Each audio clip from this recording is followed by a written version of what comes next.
What is up, folks, and welcome to another edition of the ONETA Show, brought to you by PTE Creative. As always, I'm your host, Evan Davies. But today, it's a family affair, although I don't think it's going to be very family-friendly, based on the conversations that we generally have. Today, joining me is my brother himself, Dylan Davies, who is super comfortable on camera, as you can clearly tell. So today we're going to be giving you a bit of a summer movie preview where we're going to be doing snake draft style. So I'll get the first pick, Dylan will get the next two, and we'll keep going in that order. We'll probably do a top 10, even though I think we would agree. I know, Dylan's face tells everything right now. Would you agree this is a weak slate of summer movies? I'd say it's probably the weakest year since COVID, for sure. And that summer was awful. So, yeah. Oh, you mean the year that had Tenet, and that was it? Pretty much, yeah. Yeah. And Spider. Yeah, that's true. It did have. Well, no, I thought we had Spider-Man 2021. I thought they got back to that one. Oh, was that Into the Spider-Verse came out and then no, that was a December release, I think. No, I'm thinking of 2021. Yeah. Of Far From Home. Yeah, so 2021 2021 was kind of the reboot and everyone was like, what the hell are we doing? 2022 was the year I felt everyone was like, this makes or breaks movie theaters. And Top Gun kind of not single-handedly, but kind of single-handedly saved the movie theater industry. Because yeah, definitely did. Say what you will about Tom Cruise, the man makes good movies for the most part, and hey, I do too. I love Tom Cruise, and I mean I paid to see Top Gun in theaters at least 3 times. I want to say because I was just like, do it again, let's go. I know, but you're a cheap ass motherfucker. Yes. But we are 2022 kind of saved theaters, and then last year had enough big attractions to get people to go like it was normal again. For 2022, you still had that residual effect of the pandemic. Last year had theaters full for months just on Oppenheimer and Barbie. I was going to say that. So the Barbenheimer effect was real. And yes. It is difficult now with the 2024 slate that I think there's a few diamonds here, or at least good hits. If we're going to use baseball parlance, we got some triples, we got maybe one home run, but I think we're going to get a lot of doubles. A lot of doubles and a lot of singles. A lot of singles. They might just be foul balls or strikeouts. You never know. So, as we discussed, I will take the first pick. We're not going to go in any particular order, just what we pick month-wise. So, I think first of all, are we doing most anticipated? It's whatever you want to pick. It's whatever you want to do. I think that's the fun part. Because Okay. The people that listen to the show already will know I'm a comic book nerd, and I think there is one true blockbuster that will fill theaters no matter what. And that is the most obvious choice. So my first choice on the board will be Deadpool and Wolverine. From all intents and purposes, it's the first movie that I have seen from internet chatter. Not even movie. It's the first Marvel project, I think, in 2 years that actually has excitement behind it. 2022 is kind of the fall off because it was No Way Home, and then it was just kind of like, whether you like them or not, it's hits and misses throughout the Marvel calendar or the Marvel slate for 2 years. And now this is their bankable franchise coming back. I think superhero fatigue actually has kind of come true. Yeah. Because even good movies like The Batman didn't do great. They did good, but not great. The Batman did great by current movie standards, but it didn't do great by old superhero standards. Yeah, I'd agree with that. because like the Batman pull in like $800 million, and by every other movie standards, that's excellent. But But consider quality, that's what I'm saying. yeah, and especially considering the quality, the fact that you have the Dark Knight franchise 15 years ago making $1 billion like that, Yeah. or Avengers, even when they weren't as good as the Batman, making over $1 billion. I'm obviously a huge Avengers fan. I don't say that to shit on Avengers, but the Batman is a higher quality movie than almost every Marvel movie ever made. And so to see that the superhero fatigue is real. Now, granted, that was a weirdly timed movie in March, but now I think we're out of the summer blockbuster season, even though that is what they want to do still.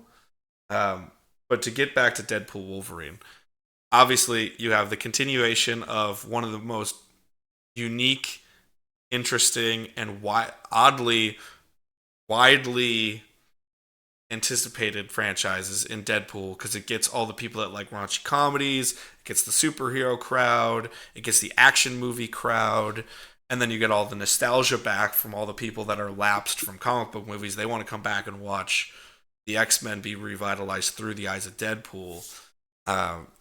And did you watch the last trailer that just came out last week? Because that shit was creme de la creme. Trailer. I know you do. You're such a movie person, but you're such a purist where you're like, I don't watch.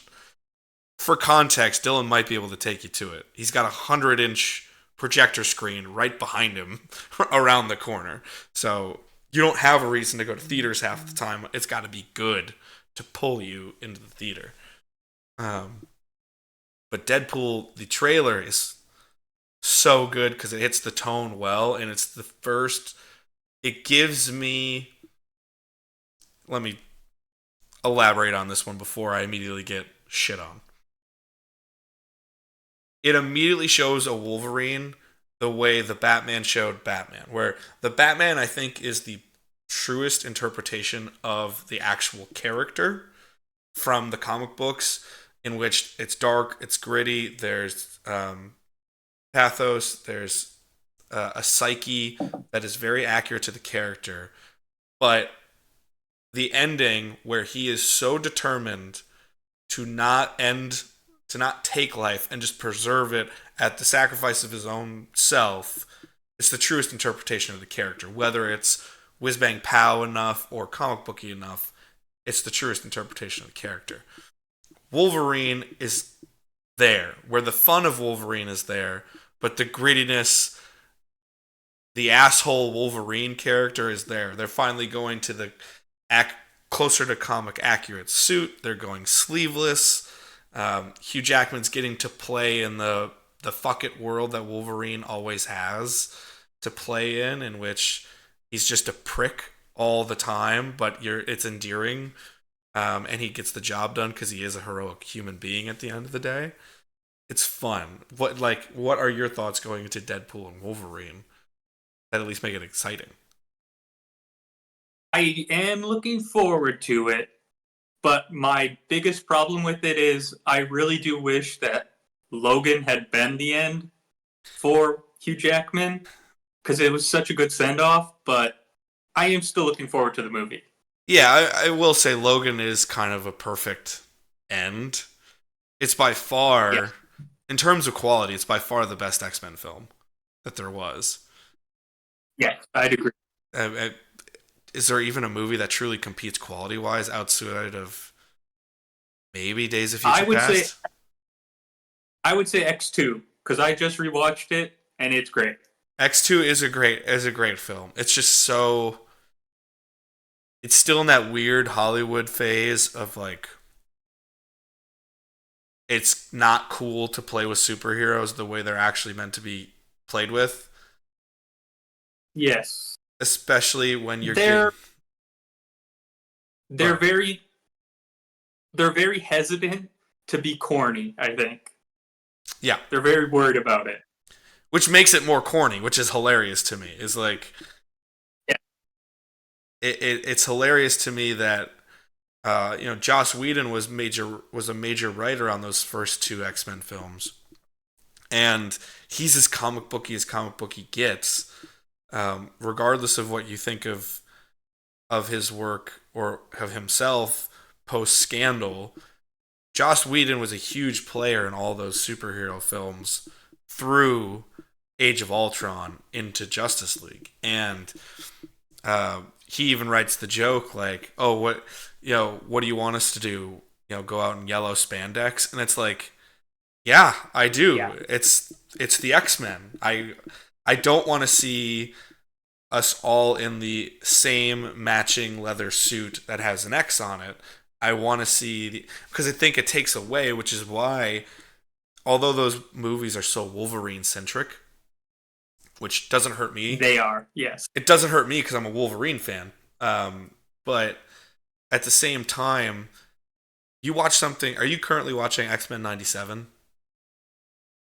No, I haven't. You need to go watch it because it is really doing a good job balancing the. It's still close enough that some older kids could watch, not like young kids, but like 9, 8, what they were really going for in the past, and then just it got put on kids programming, so then they just let any kid watch it. They're hitting that Yeah. they're hitting that line really well, but they're telling mature stories. Like they're letting the occasional mild curse word go because wild shit's happening. And you can see Cyclops is the leader. He's the character he's supposed to be. Where those old X-Men films are so desperate to not be corny and not do things in a they don't want to be restraining, and then they're restrained. It's so strange that like Cyclops is a bitch in those movies and he's the fucking team leader. That's the downfall of those two movies. The first two is Cyclops is literally just a cuck. Yeah, the entire time. Plain as, yeah, And it's bad. and it's so like they don't want to go comic booky, but it's like, dude, if you break down X-Men stories, which is why I'm so glad we're getting Deadpool and Wolverine to tie it all together, because they're showing comic book shit. There's like they have Lady Deathstrike in there. They have the fucking head of Giant Man or Ant Man in the goddamn trailer. It's not a spoiler. You can see the goddamn helmet opening up as he was clearly killed as Giant Man with a giant skull. And they're doing comic booky shit, but they're still taking those little pieces that we all loved and making it work. Where in the past it was so desperate to not be comic booky and corny, it became comic booky and corny because it was so like we're serious, we're this, and you're like, are you? Are you like? Yeah.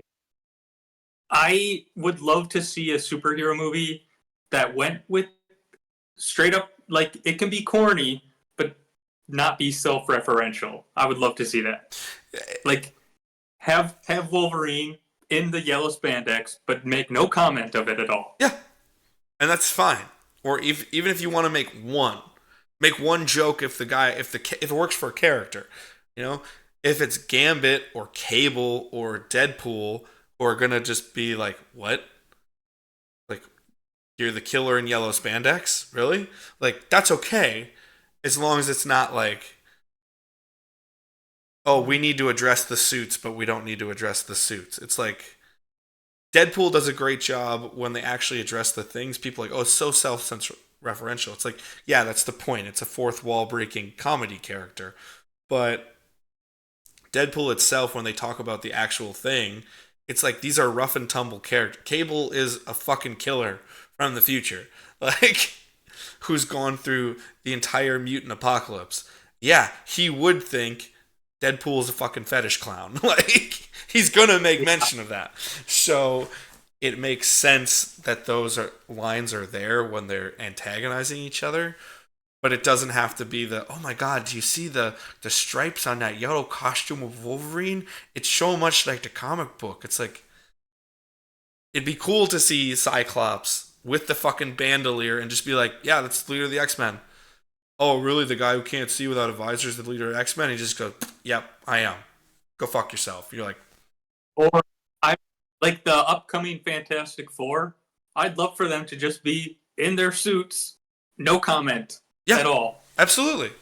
And They can, and the characters can be the characters without having to make meta jokes. exactly. And I think that's where the Marvel universe is trying to go back to, especially now that you mentioned Fantastic Four. We're getting so far off topic of summer movie previews, but Fantastic Four is set in the 60s and they're already giving it the fun, whimsy kind of look that it's so clearly just going to be like, yeah, 60s Fantastic Four, where shit made sense but didn't really make sense, and we're just going to roll with it. With great actors and hopefully a great story to tell. And then eventually it'll all weave into an Avengers event, and eventually we'll get an X-Men team that we all love, a Fantastic Four team we all love. It'll be fine. And hopefully Marvel gets up off its ass and the superhero fatigue kind of ceases a little bit. Because this is American folklore. This is the American mythology, is comic books. So you kind of want to make sure it doesn't go the way of the dodo on the big screen. Yeah, I think Deadpool and Wolverine, it's the clear one attraction that's going to get the most people in. Maybe not the most dollar amount because family movies always make the dollar amounts, which I think is going to be your first pick on yours, but I don't know. Yeah. So you had to start Deadpool and Wolverine because it's the one bankable like, yeah, where people are going to go see this. So that'll be my first pick. What are you going on with your first pick? So this is actually my most anticipated. Okay. And it's Inside 2. I mean, Inside Out 2 is a good pick. Why are you so interested in Inside Out 2? The first movie is incredible. Like, I would go that far to say that. Okay. I would agree. It is one of the smartest written movies I've ever seen. And Pixar, although I don't love that they're doing sequels at all, I wish they would just keep doing original story after original story. I do look forward to seeing those characters return. And I haven't seen a trailer for it, though. That's why I'm hesitant. Okay. Well, I do like that this is just from the press release, so it's not spoilers, obviously. And it is in the trailer. I have seen the trailer. Because although I am leaving my job over the summer, I'm still actively planning summer camp for everybody. So I still have to be like, oh, what movies are coming out so we can get field trips for tickets and everything. So I was like, oh, let me see Inside Out. Let me see if it's going to be worthwhile for our kids to go. The funny part is when you say, I wish they just kept doing original stuff. We ruined that when we all went and saw Toy Story 3 and we all fell in love with it because it's such a good film. Toy Story, though, I would say is the one thing that they could continue because one of their, I think Toy Story 2 was probably like their fourth movie ever made for Pixar. So that I don't have a problem with. Yeah, it's when they start doing Lightyear, stuff like that. It's just like, we can do better, guys. Yeah, I mean, I think they were trying to use the franchise and spin it off, and Lightyear. I like Lightyear. It's not a bad movie, but it's not special to me. It's trying to tell a story tied to it, but not. It's the Marvel-fication. It's the MCU factor for Toy Story. But I think with Toy Story 3, that's where we as an audience bought ourselves years of sequels, whether we knew it or not, and I don't think that was the intention. I think they truly meant to end it with Toy Story 3, and then they saw how impactful it was as our generation that grew up on it was all going to college or getting ready to go to college. We were all saying goodbye to childhood in the official way that we all have to. And then those toys told the story of Andy leaving, and you're like, this is fucking heartbreaking. Like, this is exactly what we're all going through. I remember hearing Toy Story 3 and just being like, fuck that movie. No. And immediately being like, when I watched, just being like, this is one of the smartest films I've ever seen in my life because it understands what it is and the audience that it had 15 years later from its original. And I think with Inside Out 2, it's the interesting thing is they're following Riley as a teenager, which is why the new emotion is anxiety. Because it's just like, yeah, that so that's why so this is all press release, so it's I wouldn't consider the spoilers. Maya Hawke is going to be um, voicing the character of anxiety, and I think that's brilliant. That's I, I adore Maya Hawke. I think she's great in the roles that she has, um, and I think it's perfect to have a young actress who just went through all those things be added to this cast of older folk that we all love in those emotions. Be like, okay, yeah, you are the new kid on the block as this teenager is rolling through the hardest part of life, which is that weird quasi phase of you're quasi kid, but you're quasi adult, and you need to figure your shit out. And it's so, yeah. I think it's brilliant to do that. Um, God, like every time I saw it, I was like, I had the same thing you did, where I was like, we're doing another one? Really? We're doing another one? But then when I saw that, I was like, it's Toy Story all over again, where I think Pixar does not make bad movies. Yeah, I would agree. There's no bad Pixar movies. The worst is like a mediocre. Yeah, and what would you consider a mediocre Pixar film? A lot of their newer stuff, Yeah, Lightyear, Luca, I love Luca. I um, love Luca. I have to be honest. it's fine. It's fine. On, did you see Onward? Yes, Onward That one was, was that was eh. mediocre. It hit me just because And of father issues and because there was a sibling storyline. So it is interesting to talk to you about it because I was like, fuck, this hits home in too many ways that I'm not prepared for right now with my two like bigger familial issues in my brain at the time.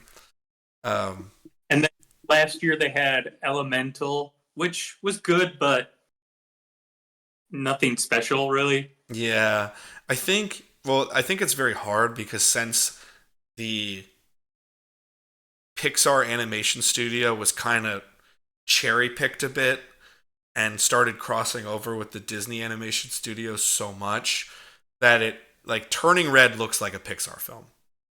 Where if you'd asked me, not no knowledge, if you just asked me, "Hey, Turning Red, is that a Pixar movie?" I'd be like, I'd see one still of it and be like, "That's got to be a Pixar movie."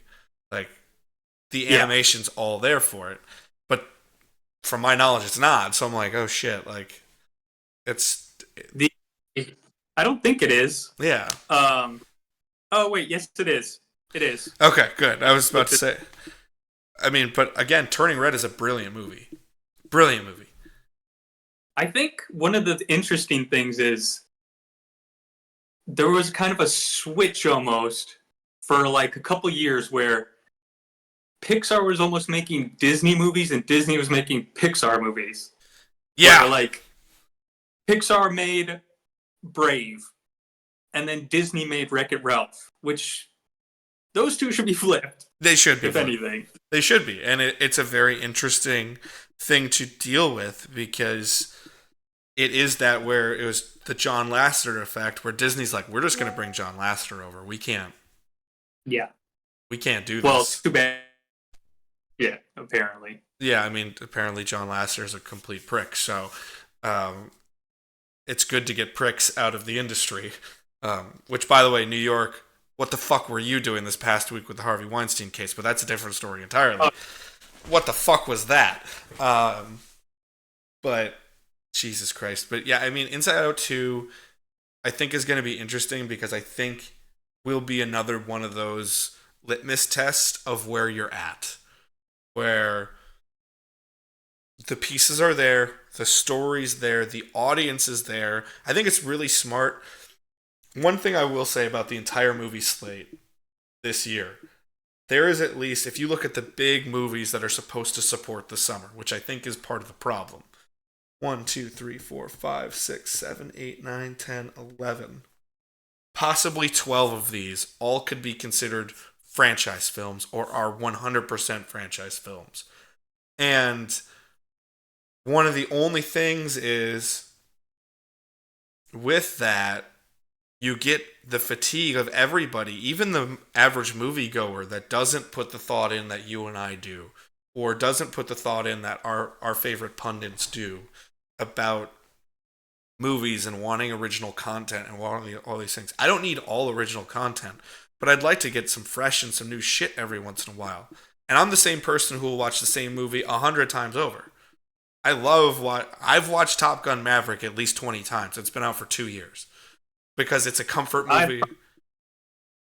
Like, I adore Top Gun Maverick. I watch the same comfort movies all the time. But when it comes to new things, I want, like, that's why I like comic book movies. There's so many stories that everyone's like, they've told them all. I'm like, they haven't even scratched the surface of what they can do. Inside Out 2 is interesting because they at least have the advantage of going, we're going to grow up with our audience. Our audience was here and now they're here and we can tell that story for them. But, and in, I don't know, 2033, we're going to be having this conversation again where Riley is a college kid and they're going to be going through those things. I hope not. I wish I could say otherwise, but that's just the modern movie trend. And unfortunately, that is another thing about the movie theater industry and the streaming industry together, is that there you don't get random ass movies going to the movie theater for a real release anymore. They go straight to streaming services because that's what can support them. But then those streaming services are in debt and they never turn a profit, or they're just loss leaders for their company, and the cycle just repeats where they're like, well, we need new stuff on the streaming service to keep people coming. So here we go, which is another pick of mine that I wanted to discuss that issue with. But I think Inside Out 2 has a lot of potential to be really fun and really engaging. But again, I think the most interesting thing is from an industry standpoint, it's a litmus test to see where we're going to go with Hollywood movies for a while. One thing I'd love to see, but it will never happen, is I'd love to see Disney return to 2D animation and then let Pixar do the 3D thing. I think it'd be genius. I think it'd be really smart and differentiate yourself. And I think one thing on that is, so we have kids in the building all day now. So I see a lot of kindergarten animation that could be argued 2D very much. It's advanced computer 2D, but it's still 2D animation. We watch Bluey and that kind of stuff with them a lot. And then what's funny is they watch 2D animation, and then when I take something, for instance, the kids had 2 half days the past couple days. So I just said, when we were doing stuff, my sporty kids wanted to watch NFL draft coverage, so I let them do it for a while. And then, which didn't bother me because I was getting ready for the draft with my mock drafts in the football pod. But I'll put on 2D animation that I know they'll like from the 90s or earlier, and they just go, why are we watching this retro stuff? I'm like, this is what you're watching, just more sophisticated, sadly, back in the early 90s than it was what you're getting now. You're getting quick burst, short educational programming. You're not getting unique storytelling. One of the things that I think really differentiates it is that doing the old style 2D with Disney in the 90s, it took years to make. Yeah. So everything had to be perfect. Nowadays, with computers and 3D animation, it's still good stuff, but I don't know.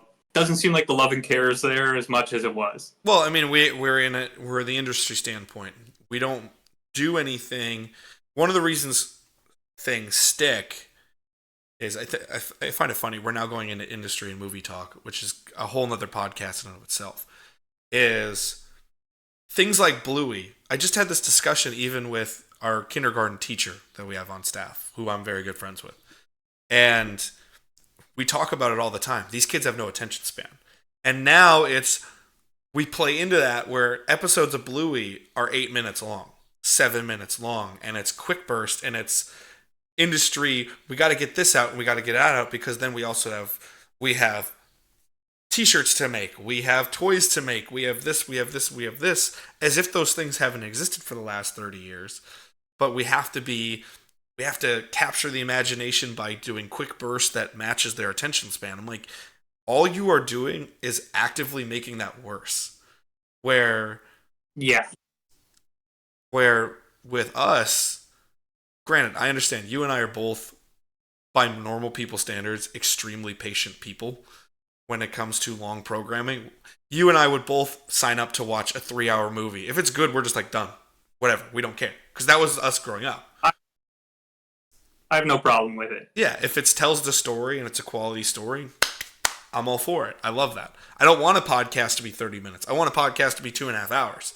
And that's the interesting thing is I even watch things with Friday. I put on Rugrats, and it was one of the episodes that had 2 stories in it, where they did like 2 mini episodes in an episode. 10 minutes long. What is this retro stuff? Then they all shut up and watched it. They all loved it. But then they were like, this is a little bit longer than stuff now. And I'm like, there's like a 12-minute story. Ugh. What? Yeah. I think it's kind of everything just in media now, like TikTok and YouTube videos are the most popular stuff is shorter. Yeah. It's the downfall of society. A little bit. Well, the thing is, it's the constant. It's Ouroboros. It's the constant eating of your own self, where it's the self-fulfilling prophecy of just being like shorter attention span. We need to fix it. You know what we do? We make everything for shorter attention span, and then you want to get it faster and quicker and everything. And it's why. But then it's funny. YouTube makes better ad rates and they make more money off of you with longer form content. But then when I look at my own analytics numbers, all of my numbers are way better in shorts and short burst clips than they are in long form. Yeah. And I'm actively now, I would say 80% of my entertainment is now on YouTube because it's just creator based and I can get into the niche that I want. But I'm looking for 40 minutes, hour and 15. Tell stories however you want to tell stories. I don't care if you're using Pokemon the game as a storytelling aspect. You want to talk about Smash Bros. You want to make your own movie. Do whatever the fuck you want to do. I don't care. If it's interesting, I'll watch it.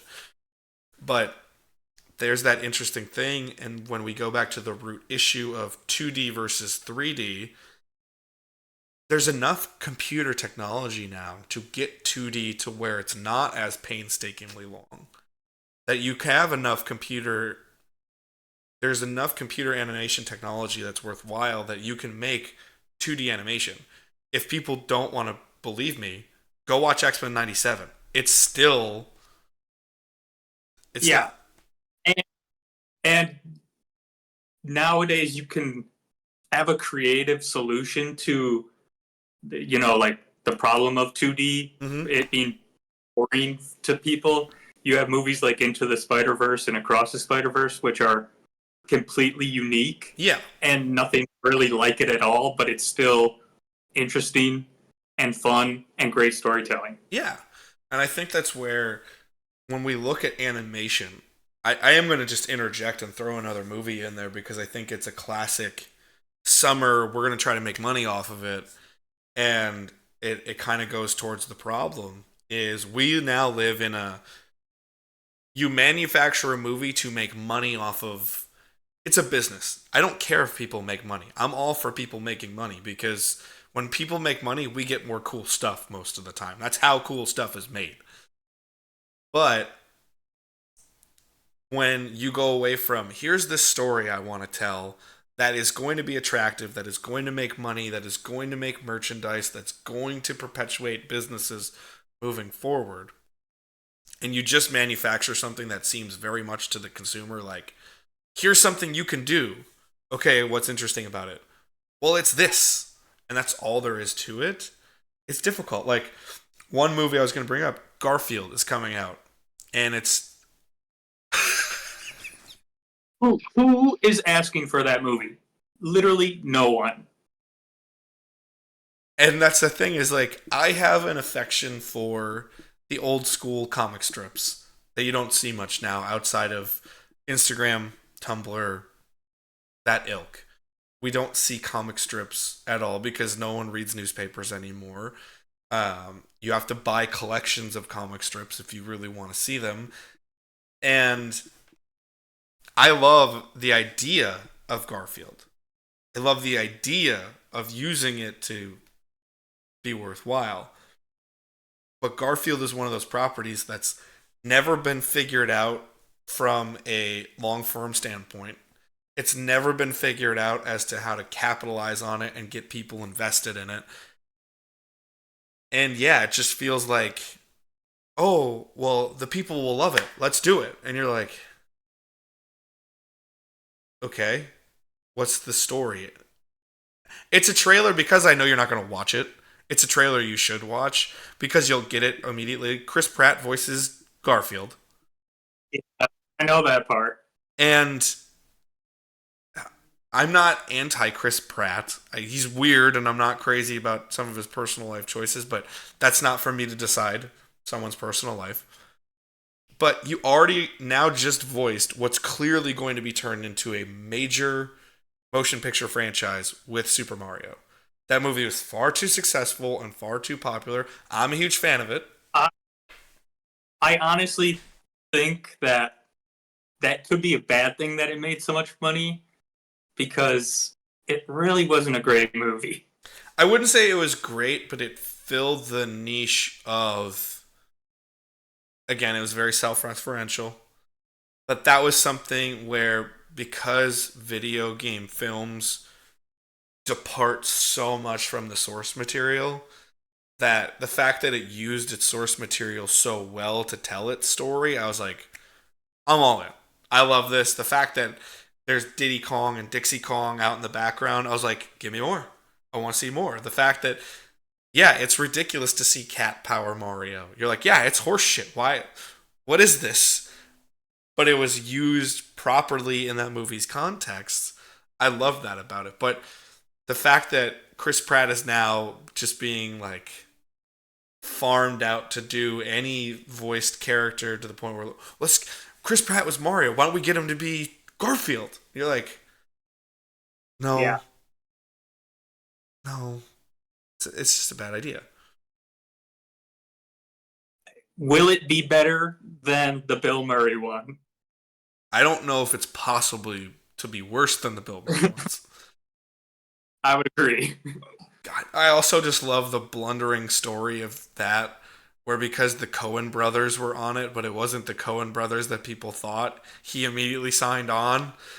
And like, I didn't know that. yeah, so this is the legend. I shouldn't say this has been confirmed, but apparently the legend was the writers or the production team on it was the Coen brothers, but it wasn't the Coen brothers everybody knows. It was like, So it was probably spelled Cohen. yes, not Coen, like the brothers are known for their directorial and writing work. And Bill Murray's like, yeah, sign me up. This is clearly going to be great. It's a different departure from them that I think I'd fit well. Say what you will about Bill Murray, the man is a fucking legend, and anything Bill Murray does at least gets my attention. Whether I watch it or not is a different story, but it gets my attention. I love Bill Murray. And apparently it was like he signed on for that, and then he got there and he's like, what the fuck is this? Like, and it was just completely different, but he signed like a 3-picture deal, so he was stuck doing it, and it's like, okay. I gotta say, I would love to see a real Coen Brothers Garfield movie. Well, that'd be fucking wild, dude. It'd be absolutely insane. Oh god. We've gone so far down this rabbit hole. All right, let's get back to it. What's another? We don't have to do a top 10 because we're getting really good content just talking about movies and everything. What is another movie that you would be at least somewhat interested in for this summer, or something you just want to talk about? I think the only other movie that I'm actually looking forward to watching is The Fall Guy with Ryan Gosling and Emily Blunt. And then it's directed by David Leitch, who I believe, directed Deadpool 2, didn't he? I think so, yeah. Like Leitch. Yeah, and I'm pretty sure he also co-directed the first John Wick too, which I love both those movies. So They're both great. You can't argue Deadpool 2 and John Wick are not phenomenal in what they do. yeah, and they I look great too. Yeah, well, I think what I like about Fall Guy is at least seems like a unique, interesting movie, but it's still being done with enough of that old Hollywood panache, if you will, or panache, where I think one of the things that movies lack now is the fact that because movies are so accessible. I just saw this quote. Jerry Seinfeld they're just asking him all kinds of industry questions in an interview, very long form interview, and talking about stand up and all these things. And he's just like, people don't understand the movie industry's dead. It's just dead. They don't get it yet. With streaming services and everything, you go there and it's a desolate wasteland because they don't realize what they're doing has died already and they're still living in the past. And one of the things that I hate about that, beyond the fact I think he's completely right, streaming services have completely changed the game and how we do things and get quality movies, is it's really hard to feel big anymore. Whether it's made to be big or not, it's very, very hard to feel. At least for original. Yes, original movies are so difficult to feel big or unique or different. And that's what was movie magic. Even you could take the smallest little thing and with the right story, with the right acting, with the right production, with the right music, you could turn it into something grand and larger than life. And that's what makes the movies the movies. Even the tiniest little personal story can become larger than life. It's something where I think about it a lot with Back to the Future. If you actually look at the scope of Back to the Future, that is not a big movie whatsoever. No. But one of the things that Robert Zemeckis said while he was directing it was, I wanted the score to make it feel so much larger, so much grander, which is why they went with Alan Silvestri, because he knew he would bring this huge, large production quality to it to make it feel larger and bigger and grander. And I think that's where Fall Guy kind of interests me, is there's enough like old Hollywood action set pieces and old Hollywood kind of tropes, but told in a new way from the trailer, that I'm like, this seems a really interesting film. It really reminds me of like a good 90s action movie where the premise is very simple, but it's still interesting enough to carry a 2-hour movie. Yes. So like Speed or True Lies or one of those movies where really the story is one basic thing. Yeah. And then you go off of that. Well, that's all you need. Story does not have to be this convoluted thing. Again, I'm as fair as I possibly can be on this podcast. People who listen to it know it. I love the MCU. The MCU is great. I love the grander universe worlds that we're getting in modern media to explore. It just so happens I like all of them. It's all from source material I like. So yes, I'm biased. But there is a problem with that when it's like, this little piece has to go with this little piece and this little piece, and if you miss this piece, it's all shot to shit and it takes the whole thing down in quality. It's nice to know a movie can simply still be just this is what it is. 2 hours, go enjoy yourself. Yeah. And I recently watched The Nice Guys again, which I think is one of the best movies of the past 10 years. And it really made me look forward to seeing Ryan Gosling in this. Well, I think Ryan Gosling also is I think there's one movie star left on the planet, and it's because he was a movie star before movies died, and it's Tom Cruise. I'd agree. The closest thing I think you can argue, and I don't think it's a true argument anymore, there was a little bit of time I would have argued otherwise, is The Rock. He had a bit of that movie star, like The Rock is The Rock, and he's going to make money because it's The Rock. But I don't think that's really there yet with how much he's diversified what he does. business wise. Ryan Gosling still. And he's crap. I'm sorry, could you repeat that last one? I said, and The Rock has made too much mediocre crap. Yeah, I mean, that's what happens when your main franchise is mediocre crap at best.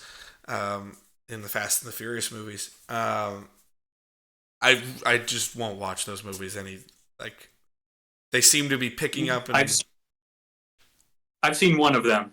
yeah, I've seen enough of a lot of them to know the vibe. No, I'm not into it.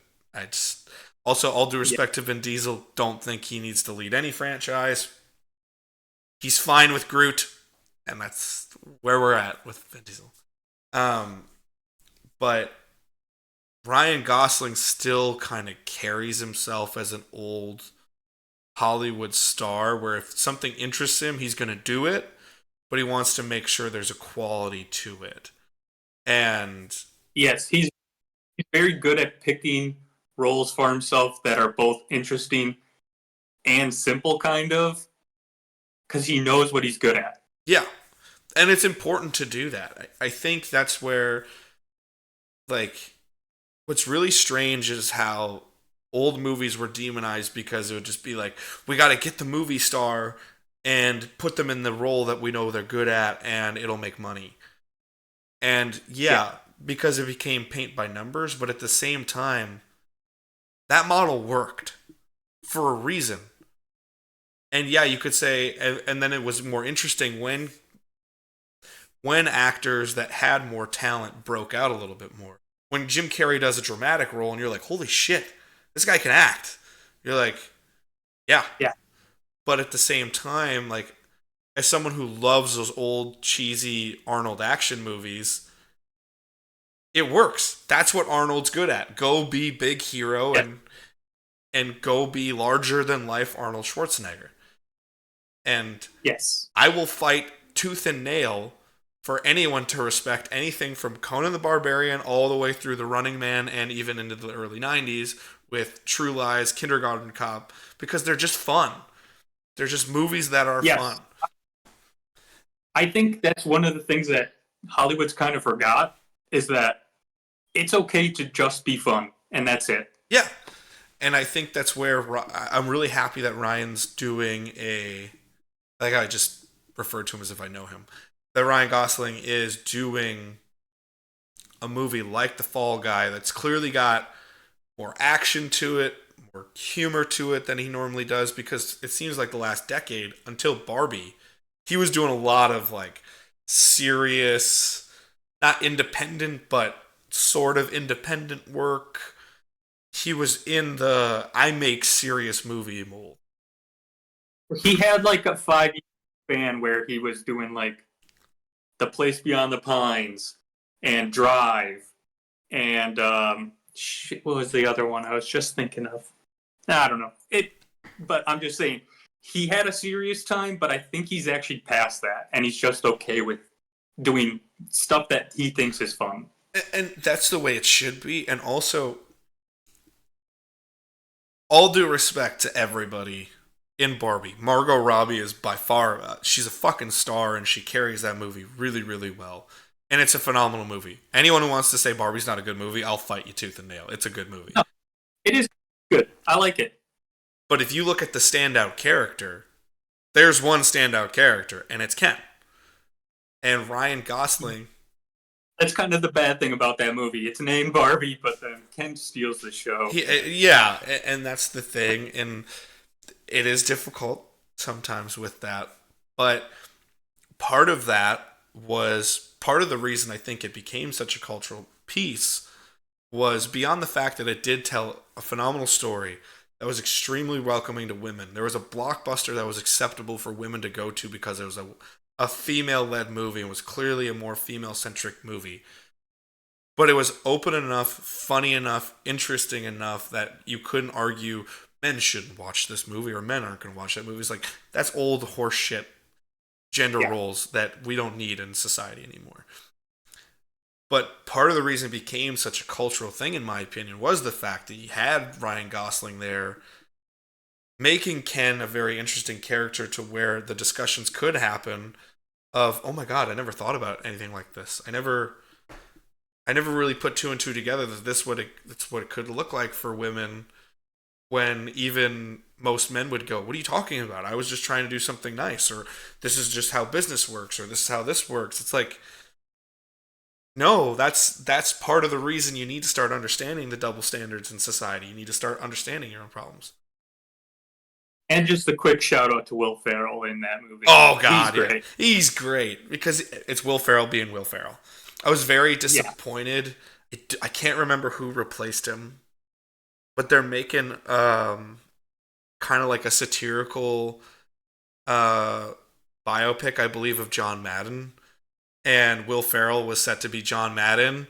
And I think he just dropped out and someone took his spot. And I was like, no, Will Ferrell would have been perfect as the Bing Bam Boom guy. Like, because Yeah. John Madden, first of all, American treasure, icon of American media, regardless of what it is, and one of the biggest reasons that the game of football became as popular as it was because there was someone like John Madden who could take something so convoluted and break it down to the everyman that I was like, Will Ferrell would be perfect as that character and as that man, and to not have it, I'm like, fuck, that's a loss. Yeah. But it's a great shout out. And going back to Ryan Gosling, I think that's such a great thing is when you find the person who can take that role that's clearly meant to be a supporting role and just shine like nobody else can and make a movie, push a movie even more forward about the cultural impact it has or the popularity that it has with the group it's not even really intended to be for. I think that says a lot. And I am excited to see him take on a fall guy role where it's like, okay, Ryan Gosling is going to go be a little bit of an action star. And that should be fun to do.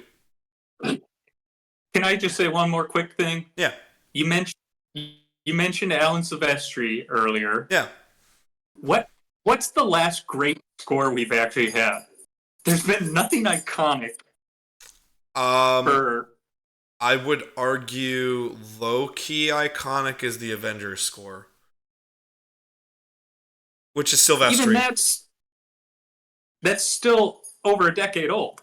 Yeah, and I say that because it only really became iconic with Infinity War and Endgame because it became the I think the most iconic use of it, even more than because Portals is obviously the scene in Avengers Endgame. It's the culmination of 20 years of storytelling work and a culmination of 60 plus years of comic books finally being recognized for what they should be.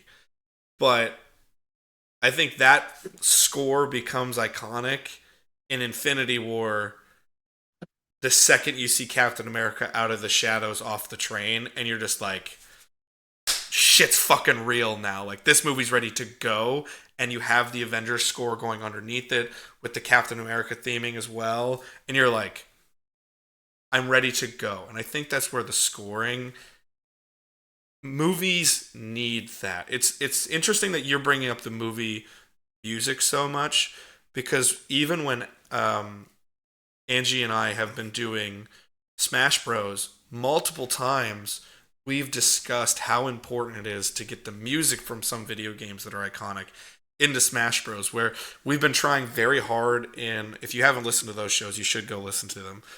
We couldn't figure out how to get Scorpion from Mortal Kombat into Smash Bros. And I think I finally figured it out, but that's for another podcast. And Angie's like, I don't know how the fuck we figure this out, but I will lose my goddamn mind if we can get the Mortal Kombat music into Smash Bros. He's like, the first time I'm on a stage with Link or Marth or whoever I'm playing as and I hear Mortal Kombat, I'm going to lose my fucking mind. And I was like, everyone's going to lose their mind if you can get that soundtrack in there. Because it's iconic. Again, it's iconic. And I think now we've gone into the realm of Barbie had a little bit of it.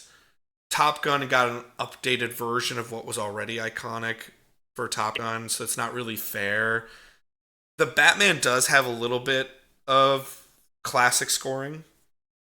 Um, Yeah, I would agree. probably the closest thing to iconic in the past few years. But even that, I would say, is just that one part. Yeah. When it's the upside down shot. Yeah.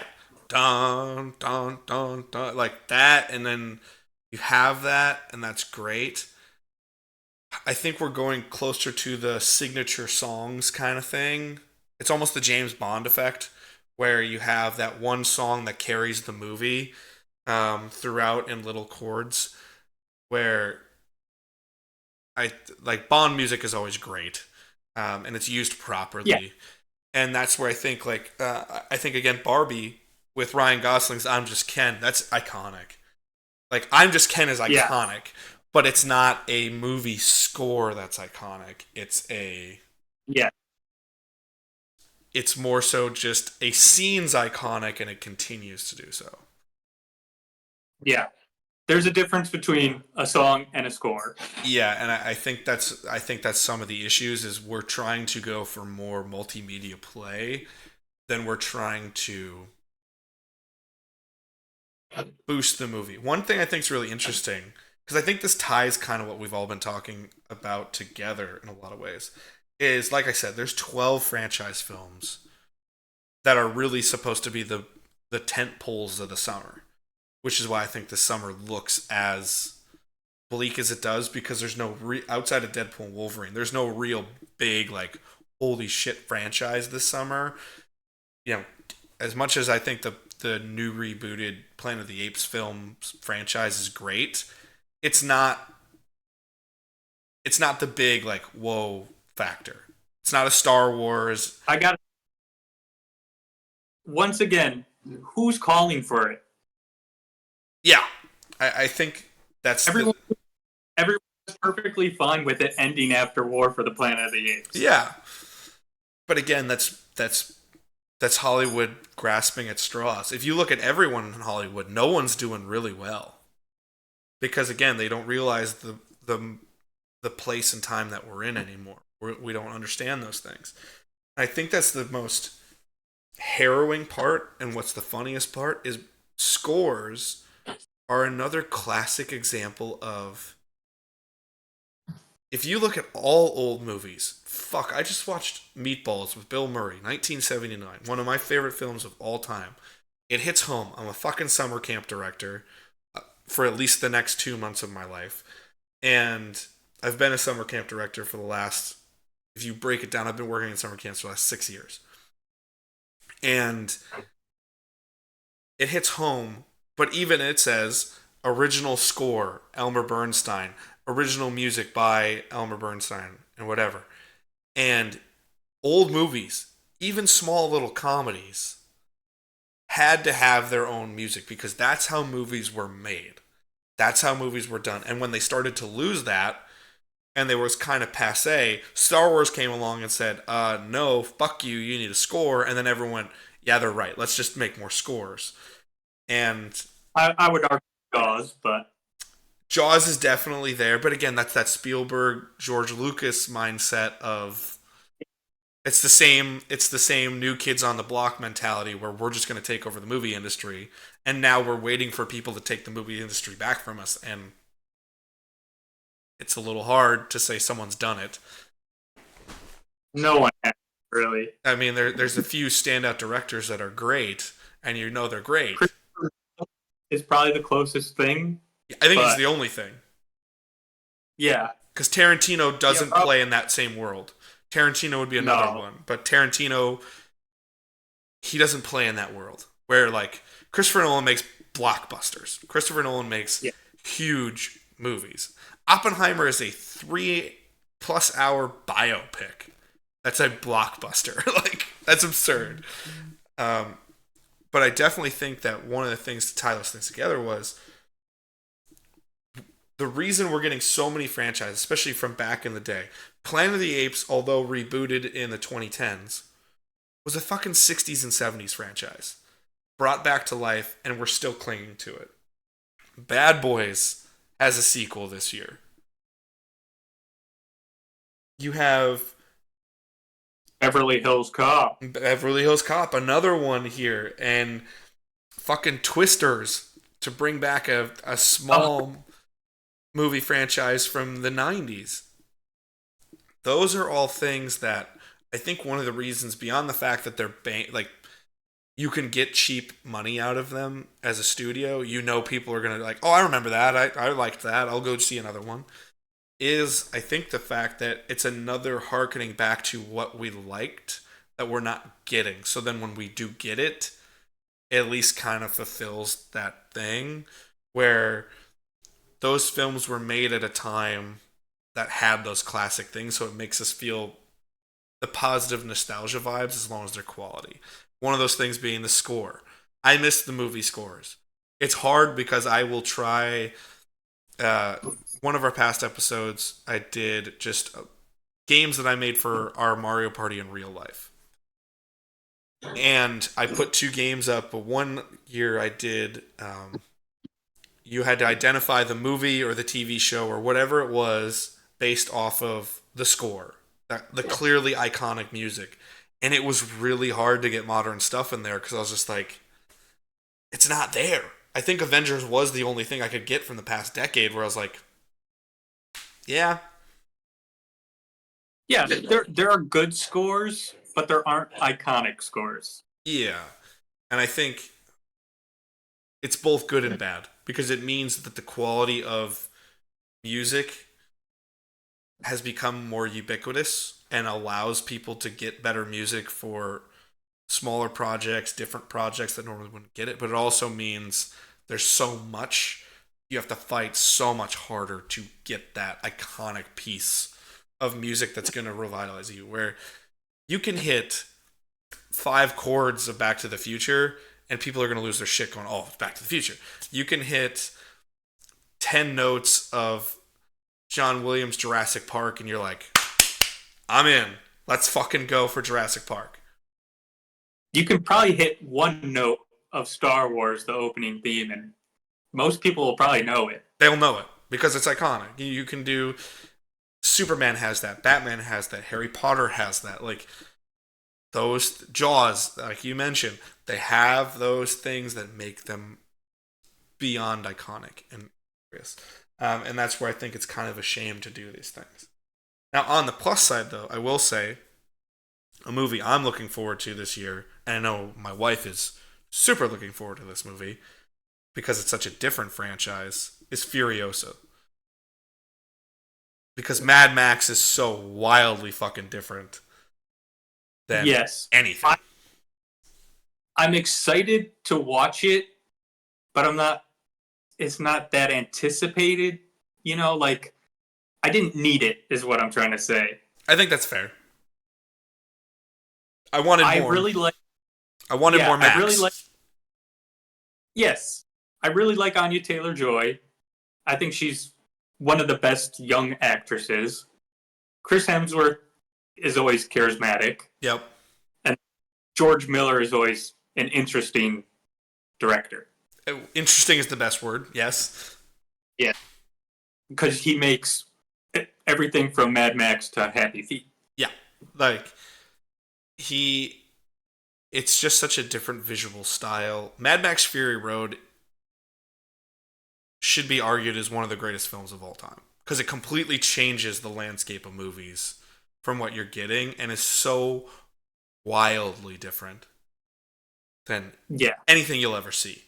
I remember going to Mad Max Fury Road I took a flyer on it. I was just like, this looks wild, this looks cool, it's got actors I like in it.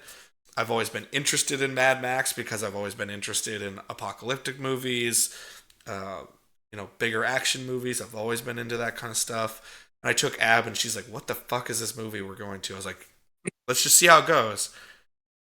And you didn't take a breath for an hour because it's just boom, boom, boom, boom, boom, boom, boom. It does not Ab and I just rewatched it 2 months ago. And I was like, I don't think you get a minute to breathe for like 40 minutes. And then it immediately just goes right back into the action again. And it is paced so uniquely. It looks so different and unique. And just vivid imagination, vivid color is there. Everything is just wild. And that's where I think Furiosa is I think it's like going to be a hit no matter what because of that. Even if it's good or bad, it'll be that. Um, and I think it's got too many good pieces to fail. But yeah, I think you are correct. Did we need it? Yeah, that's how And I kind of feel about this whole summer. But yeah, I think the only thing we really needed is Deadpool and Wolverine, and I don't say that from bias. I think we needed that from the. I think you needed that out of the Disney Plusification of Marvel, where you needed to get back to what's the spirit of this? What is this supposed to be? It's supposed to be over the top fun. And every Disney Plus show is trying to be so niche, hit the little notes that what's designed to be fun, most people don't find fun. Or you're talking about pieces like Captain America and the Winter Soldier, or the Falcon and the Winter Soldier, which eventually becomes Captain America and the Winter Soldier. Um, where it's clearly got a huge political message to it. And although I agree with it, I like it, it works for me. There's a large part of the audience that it doesn't work for. Or even the people that do agree, there's a lot of them are like, can we just not? Like, does it need to be such an over the top thing? Or you have something like that's great, like Loki. But now Loki's playing with the entire strands of time in the entire universe of the Marvel Cinematic Universe to the point where you're like, this is a big fucking deal, and all this shit's just getting twisted and turned, and you're starting the grandiosity is taking place over some of the fun for some people. And I think that's why like you need movies like Deadpool and Wolverine to just tie up shit and just be like tying up this loose knot, tying up this loose end, tying up this loose end. But at the end of the day, here's this wisecracking asshole that's really good at making movies. Fuck it. Let him go do it. Oh, do you want to see your favorite Wolverine again? Go for it. Like, whatever. yeah, yeah. Like we said earlier, it's okay to just be fun. Yeah. Is there any movie this year? Because I think we're away from like big preview. We've talked about a lot. Is there any movie this year coming out this summer that you think could be a low key kind of fun, wild ass fucking movie?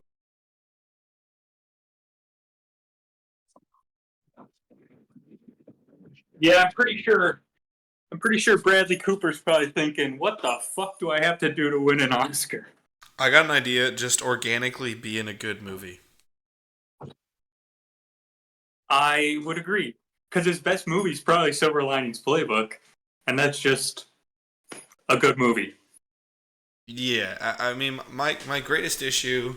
We're back to recording. I don't really give a shit. Wait, for those who are coming out of a weird ad break, I just had to take a quick break out of nowhere. But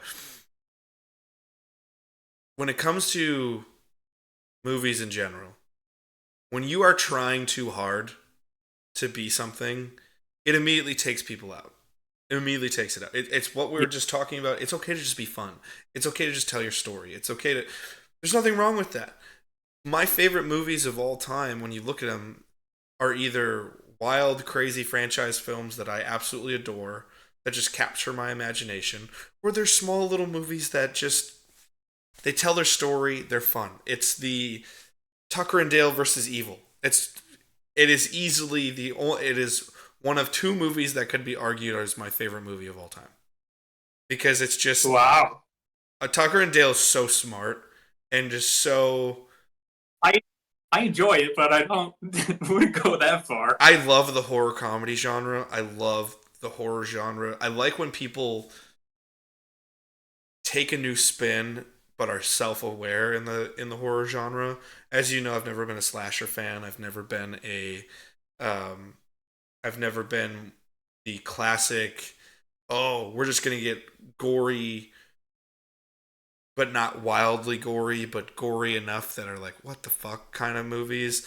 And I like I said, slasher movies aren't my cup of tea. They're fine for people who like them, and occasionally they can hit the fancy, but I love like Cabin in the Woods. It's just it explains why horror movies are the way they are in a very unique and fun way.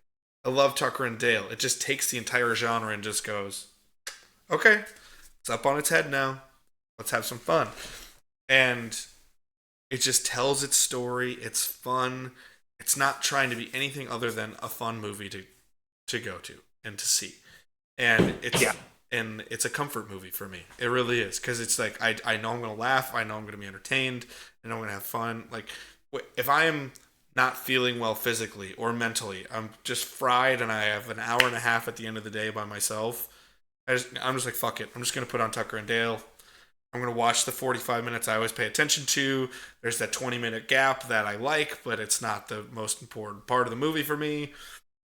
I'll watch the end. I can totter. I can write notes for the shows. I can get some artwork done for the other shows, whatever. And it just brings comfort and joy to me. And I think that's where so many of these movies feel produced to do something to elicit a response, but you're not organically trying to get there. And it's the same thing. During the break, Dylan and I were having a conversation about Oscar bait films, one of which was The Maestro. And I have not seen The Maestro. I cannot say it's bad or good based on personal viewing. You've seen it. I know you have. I've seen it. For context, Dylan is trying to watch every Best Picture Academy nominated film and winner.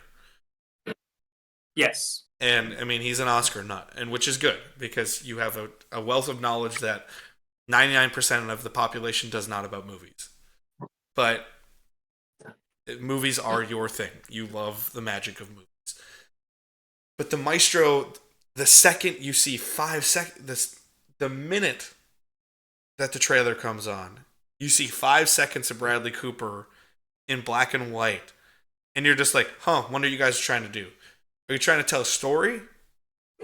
No. You're trying to win an Oscar. You're going to say, oh, no, the story was so enriching and so compelling, and this was such an interesting human being. You're trying to win an Oscar. There's nothing wrong with that, if that's what your goal is. But the unfortunate part is that people make those movies and they succeed. Yeah. And Shakespeare, The Artist. I mean, those are two right off the top of my head that succeeded pretty well. I mean, my issue with it a lot of the time is you're not thinking about the audience while you make most of those films. You're thinking about the niche of the niche. For instance, to tie other podcasts together, last week's show I did about AEW, which is the #2 wrestling company in the country. And they don't play to the majority of the wrestling audience, or the majority of people that might watch wrestling, now that wrestling's on a huge boom and a huge hot streak. They tailor to just the 5 to 10% internet crowd that knows everything, wants to know everything, tries to find clips from Japan, tries to find clips from Mexico. There's nothing wrong with that. I'm a wrestling nerd. I love that shit. But I also just want to be entertained. I want to see a good wrestling product. I don't need every storyline to be like, oh, did you know that was the guy's middle name back in 2002, and that his finishing move was this, and that's why it was like, no. Bad guy, good guy. Fight in ring, tell the fucking story. That's pro wrestling. Make the people fucking react. It will make you money, because that is as simple as storytelling can get. Bad guy, good guy, finish it in a fucking fight. It's movies. Bad guy, good guy, finish it in a fucking fight. Or if it's a more personal style, there's obviously more nuance to that. It's not that simple, obviously. But when you break it down, that is what storytelling is. And when you're constantly playing to this minute little audience that really isn't the grand appeal of a major audience, everyone feels that you're disingenuous because you're not trying to entertain and motivate someone to go see your story and share your experience. You're just trying to win off of their backs. It's like, I'm not interested in that shit. I am, but some of them go too far. Yeah, and that's the thing. And you're part of that audience. I want to see good films. I'm open to going and seeing very director led pieces or very actor led pieces that are far more interpersonal dynamics and interpersonal drama, not whiz bang pow, holy shit moments and all that kind of stuff. But I think that's where you lose people. And that's part of the problem is you're not playing to the audience. I think the perfect movie of the past to do it well is honestly Top Gun Maverick. I don't think Top Gun Maverick is going in trying to win an Oscar. I don't think that's their goal. No, it's not. Their goal is to just tell a fucking story that's going to entertain people. It's to and Yes. Tom Cruise is like the only thing that they said was this was made for movie theaters. It's made for the movie theater. Yeah. I want you to go. If you want to say there's an ulterior motive to it, it's honestly to help people have a good time at the movie theater and make sure an industry that's been around for 60 plus years in the modern context doesn't die. Like, that was the intent of Top Gun, and it just so happened to be such a high quality product and hit all the notes that people needed it to hit that it was undeniable. It had to be nominated for Best Picture. Whether you think it's really worthy of that from a storytelling angle or whatever, it was too. I do. And that's my thing. There's a lot of people that I've talked to that they're like, "You really love that movie that much? You really think it's that good?" I'm like, "I absolutely do. I think it takes. It's reviving a franchise correctly. It's taking a character and taking them into a completely different place than they've ever been, but staying true to the character." And people are like, "No, it's the same thing." I'm like, "No, it is not. You're talking about a man at the end of his rope who's lost all his will in a lot of ways to be who he is because he's being pushed out. And he's just like, no, I need to stay true to who I am and figure out his place in the world and make his place in the world." Versus hotshot kid being like, oh, chip on his shoulder, I know everything better than you. And they're like, no, you don't. Like, you can be the hero in the right context, but you got to be the hero. And I think that's a really interesting way to do things. And that's where I think those movies, and even these movies that we're talking about now, in the context of this podcast, who knows? They might be great. We could come out and go, holy shit, Kingdom of the Planet of the Apes was great. There's a Amy Winehouse documentary that's clearly trying to get the trying to be this year's music biopic, because apparently everyone who has ever been a musician needs to have a biopic now. Unfortunately. Yeah, I mean, we just got Elton John, we just got Elvis. Who else? We just got Queen in the past couple of years. Can I just say, if Bohemian Rhapsody is going to be nominated for Best Picture, then Top Gun Maverick definitely should. Yeah, well, that's exactly, and that's where Bohemian Rhapsody is literally dog shit. I never watched it. I only saw clips of it, and it just wasn't my thing.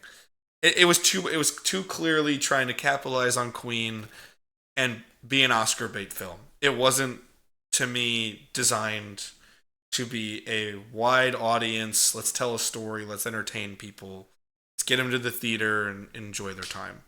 And I think that's where these movies that we're seeing out in the summer, this feels like more than any summer, I think, of our lifetime, of you and I's lifetime, honestly, outside of few exceptions, feels like the most manufactured Hollywood summer ever. Where it's just like, they want a summer blockbuster. They want to see this. They want to see this. They want, oh, we need 3 or 4 animated movies so we can get the kids in. And you're like, cool.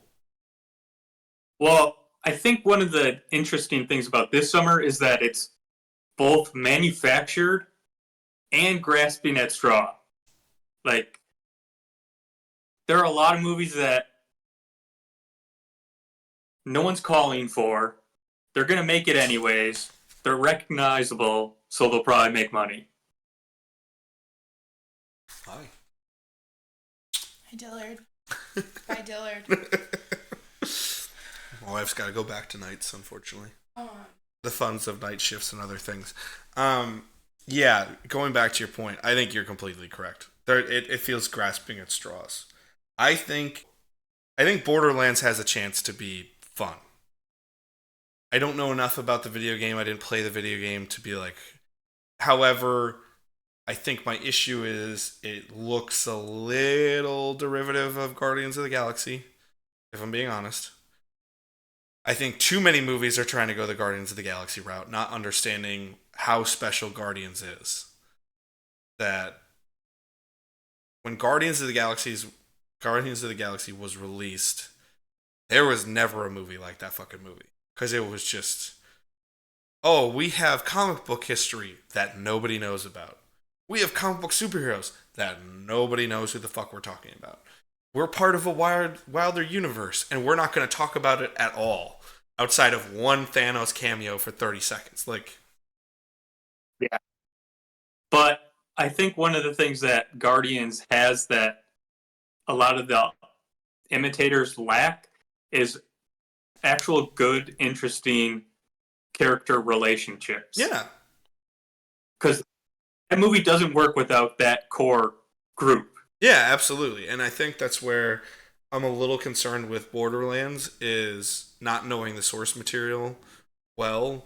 Visually, it looks a little bootleggish to me. It looks a little too Guardians of the Galaxy esque from the aesthetic, but that's also they're trying to hit the video game aesthetic, which is somewhat similar. And I'm not trying to say there's any imitators or whatever. I don't know the game well enough.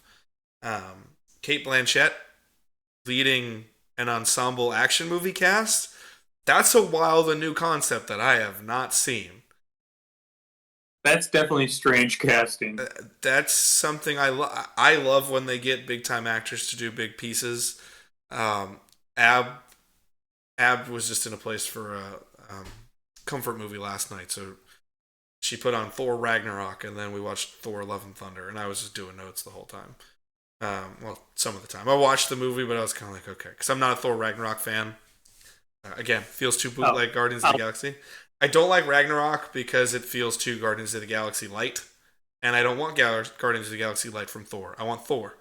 I'm okay with the humor. The humor's fine, but I don't want the bootleg Guardians of the Galaxy. I want Thor. Then Love and Thunder, highly problematic film that I do not think is good. I think it has a phenomenal villain that is wasted. Yes. And it's tonally very inconsistent, to say the least. Extremely inconsistent. It's a tonal shift that doesn't make sense. But on that, I brought those up because Kate Blanchett as Hela, again, and there's some inconsistencies there, but she's a compelling villain.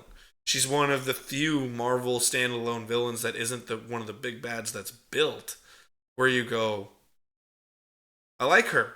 This is an interesting character. Yeah.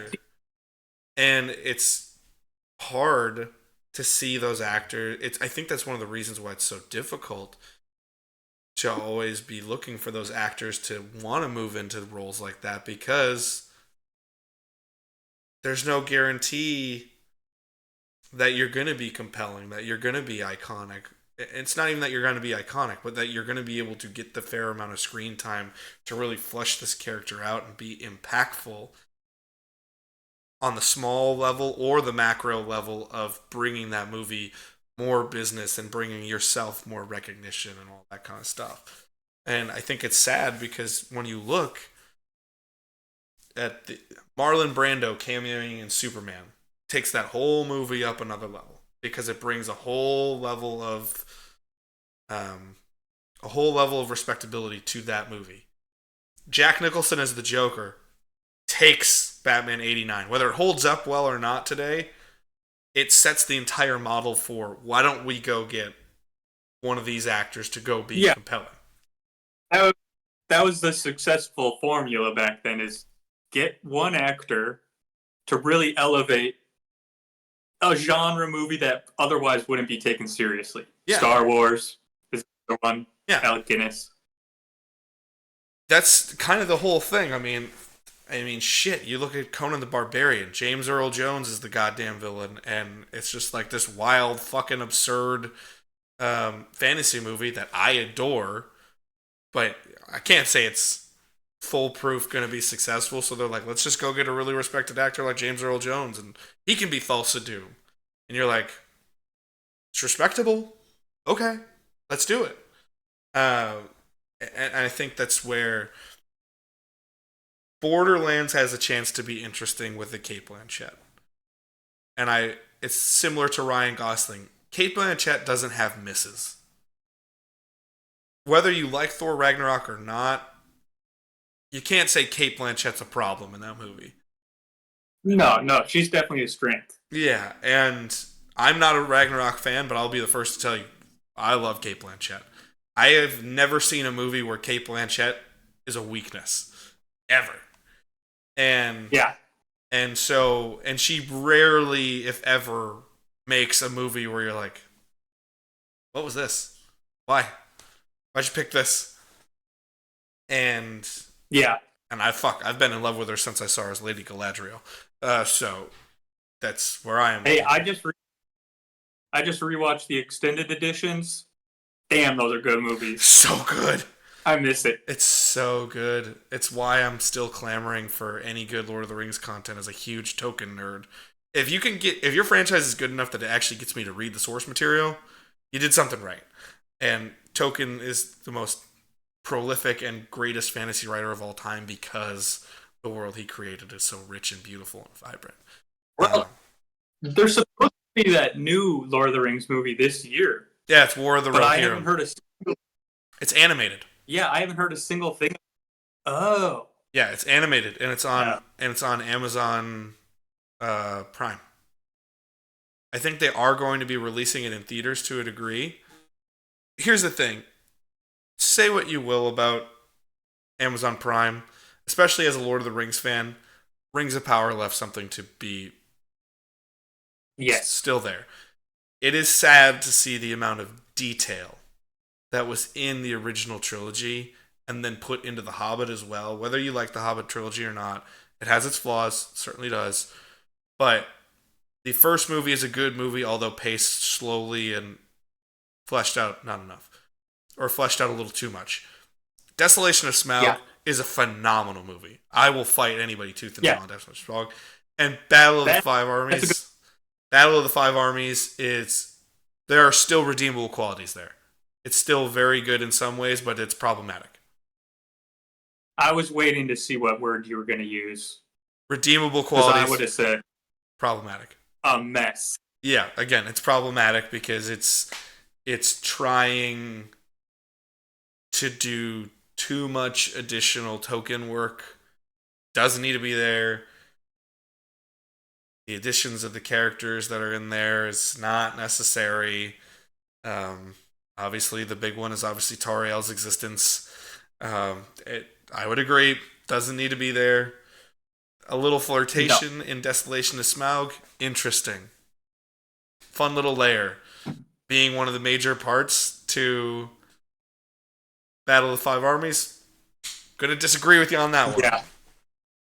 Having 20 minutes dedicated to that storyline, I don't need that. Exactly. Yeah, I don't think it helped the film. But to see the level of detail and quality that's even back in all of those 6 films, and then to see the amount of money that was put into the Prime series, and to have little to no detail near that amount, it's difficult and it's hard. And to see a character that has been steadfast treated with so much respect by the initial creation, dating back to the 30s even of his creation of this world, to then see Galadriel be polar opposite of what she is, it's hard. It's hard and it's disheartening because there are redeemable qualities to that show. But there's not the overall. It's trying to be grand and not achieving it. It's trying to be something that it can't do. It's a whole thing. I just think it's funny that Amazon is willing to dump so much money into every episode, but the thing that they could get for free, telling a good story, is the thing they aren't successful at all. Yeah, I think that's hilarious. It's free to tell a story. Yeah, I mean, and obviously other people would argue, no, writers and directors, and they don't come cheap. Yeah. Obviously, but the germ of an idea that formulates into moments, then is formulated into a story. Yeah, that's all brainstorming. That's all free. That's why there are compelling web comics out there that just are a little germ of an idea in someone's head that tell a compelling story in 3 frames, 5 frames, 8 frames. Yeah. You have independent work being done on something as simple as YouTube that we're doing right now. I mean, shit, you're trying to make one right now that's super interesting. And I'm always in the works of doing those things. Now, those are projects that are going to be announced later. Hashtag shameless plug. But it's free because it's human inspiration. And you have been gifted. I think this is a huge thing for all these franchises. You have been gifted this wonderful thing that is compelling enough to make multiple stories out of.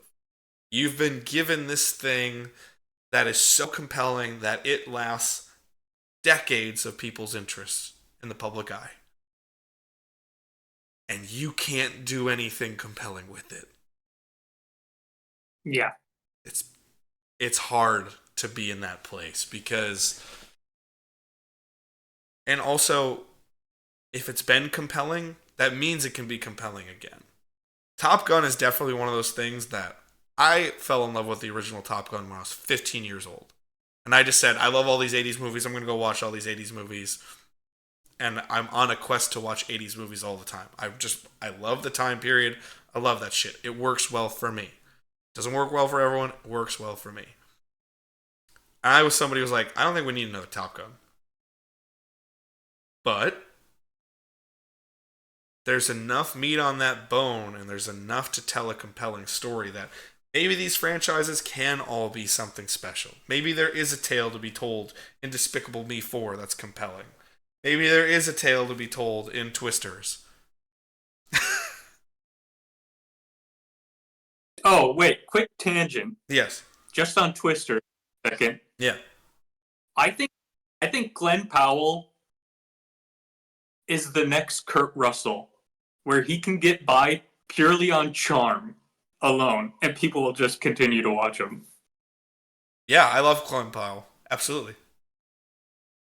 Yeah, he's great. And I actually think one of the big kind of misses for the studios this summer was one of them not capitalizing on the success of Anyone But You and creating one of those, I don't want to say tentpole, but a bigger rom-com like that. Yeah. Well, when I look at the slate, obviously rom-coms are always going to exist, but the romantic comedy isn't a theater-going experience anymore. Comedies in general aren't really a theater-going experience anymore. You could go back in the day to the Anchormans, to the Superbads, to the Knocked Ups, that whole milieu all the way through to fucking Role Models and Hot Tub Time Machine, stuff like that. It could go, you could make a movie for about $10 to $20 million and you could make $100 million off that film. And they were profitable, wise investments for studios, and they kept people in work, they kept studios afloat. It allowed you to diversify your portfolio and your product. Those don't exist anymore. They go straight to streaming services, and it's difficult because that's another reason why someone like a Glenn Powell, who has movie star quality, you can't watch Top Gun Maverick and not say that guy can be a star. Whether you like the character or not, that's the point. You don't like Hangman. And at the end, you're like, no. Alright guy. He's an alright guy. Yeah. And comparatively to Miles Teller, who I like in that movie, yeah, I mean, Glenn Powell's he's way above Miles Teller in terms of charm. Yeah, and that's where they found what I loved is when I watched Top Gun Maverick. I don't think either of us intended on this episode being just gushing about Top Gun Maverick as much as we have. But Top Gun Maverick was made like a classic movie where they picked a bank. Obviously, you had to. It's his movie. But you have a bankable, top level star that's going to carry this movie. He's going to bring us to the promised land. It's no different than when a movie says, we have a good ensemble cast, but we have Meryl Streep, and she's going to carry this fucking movie because it's Meryl goddamn Streep. You have Tom Cruise, and then they picked really interesting young actors that all have star qualities and all have star potential. They all do. You look at all those young pilots. Jay Ellis is in there. He's great. I love him. What's the movie? Or not the movie. What's the show on HBO that he was such a part of? God, it's going to drive me crazy. But he's a great ensemble player in that. I'm blanking on her name. The woman who plays Phoenix. She's got star quality to her. Glenn Powell's got star quality to her. Miles Teller's star is raised by being in that and being part of an ensemble. Those other young... fucking Lewis Pullman has star qualities to him, and he's the fucking nerd loser of the group. But he's got star qualities to him. Tom Cruise, the entire production company, made an old school movie where they said, we're going to take all these people, give them a spotlight, and then they're going to become stars. And no one else has capitalized on it. Glenn Powell at least has gotten some work out of it where people are like, I like that guy, let's give him a shot. But it flabbergasts me that those were not stars that were chosen to even be thrown into a Marvel movie as one of the new up-and-coming superheroes. Throw them in, like, Warner Brothers Discovery is in a complete crisis of business entirely. Who knows what the fuck they're doing. But the second I saw Top Gun Maverick and they were still in the works to make Green Lantern, I was like, your Green Lantern's right fucking there. It's Jay Ellis. He's right there. Like, that is Jon Stewart. That'd be Like, that is your guy. He's got the charm, he's got the likability, but he's got enough fierceness of personality that you go, he's right there. Glenn Powell is, it's really easy to say because it's in a fucking test pilot mold, but I was like, Glenn Powell can easily play Hal Jordan. He's right there. Or he could be Guy Gardner because he's such a believable prick. It's right there. And the fact that none of those people have really been given the opportunity to then go into a movie and play even the second or third fiddle in a really good big starring role, or given a shot to go be somebody. It's just like, what are you doing? Why? What do you not see? And I think that's where this obviously has gone way off the rails from the snake draft that we were trying to do. But I'm really glad it has, because it's gone to far more of an important conversation. This is the movie list of the summer, if anyone really wants to try to zoom in on it. Not that you have to, just go to the Variety article that I took it from. What of these movies shows you people making decisions with with $100 million projects are listening and looking at what moviegoers want and trying to do something with it? Yeah. Deadpool They're and not Wolverine? taking the lesson. Good. Yeah. I mean, you have interesting and unique people that are coming up in these unique, interesting ways. Fuck, Netflix is making stars. They're small level stars, but they're stars. They're trying to make their Netflix stars, trying to get them to that next level. Whether you like them or not, I don't like these movies. I want to make it very clear. These movies are put on around me, and I'm just like, okay. You would know. I will say, Netflix does make rom-coms. Exactly. That's where rom-coms live. That's where horror movies live now, is on streaming services. Horror movies have some bankability, but they're small level bankability. It sucks. Like, it sucks seeing stuff where, okay, this, I don't think this movie would be your cup of tea. Do you have Peacock? Yeah. Okay, so a movie that just got put on there that I absolutely adore, it might be a top 100 film for me, is Lisa Frankenstein. That was just released in February. It I've is heard of it, never. it is such, for me personally, it fits my taste well of oddball horror comedy, but a coming of age story of a weird girl that wasn't meant to be in the 80s, mixed with Frankenstein, written by Diablo Cody, is fucking brilliant to me. And it was executed really well. It's not going to be for everybody. I fully know that. It's not one of those things where I'd go on any video I say and be like, you gotta watch, because it's not for everybody. It's one of those movies that That has one of the Sprouse brothers, doesn't it? it does, yes. I can't. I can't stand them. I think that is tangential heat from when we didn't like them on the Disney Channel. When we weren't Disney Channel people. No, I don't know which one it is, but one of them is like super pretentious. Even so, I think it's the one who's on Riverdale. probably. But at the same time, it's a young fucking actor. Who gives a shit? Like, that's half the projects now. I think that's one of the reasons half these projects are so difficult to get behind. I'm looking at this list again, just trying to take it all in. I've never watched A Quiet Place. That's a big horror franchise. Never watched it. It's something I should watch. Obviously, I knew it was probably pretty damn good by all the reviews that it got and how groundbreaking it was in a different way to tell a horror movie.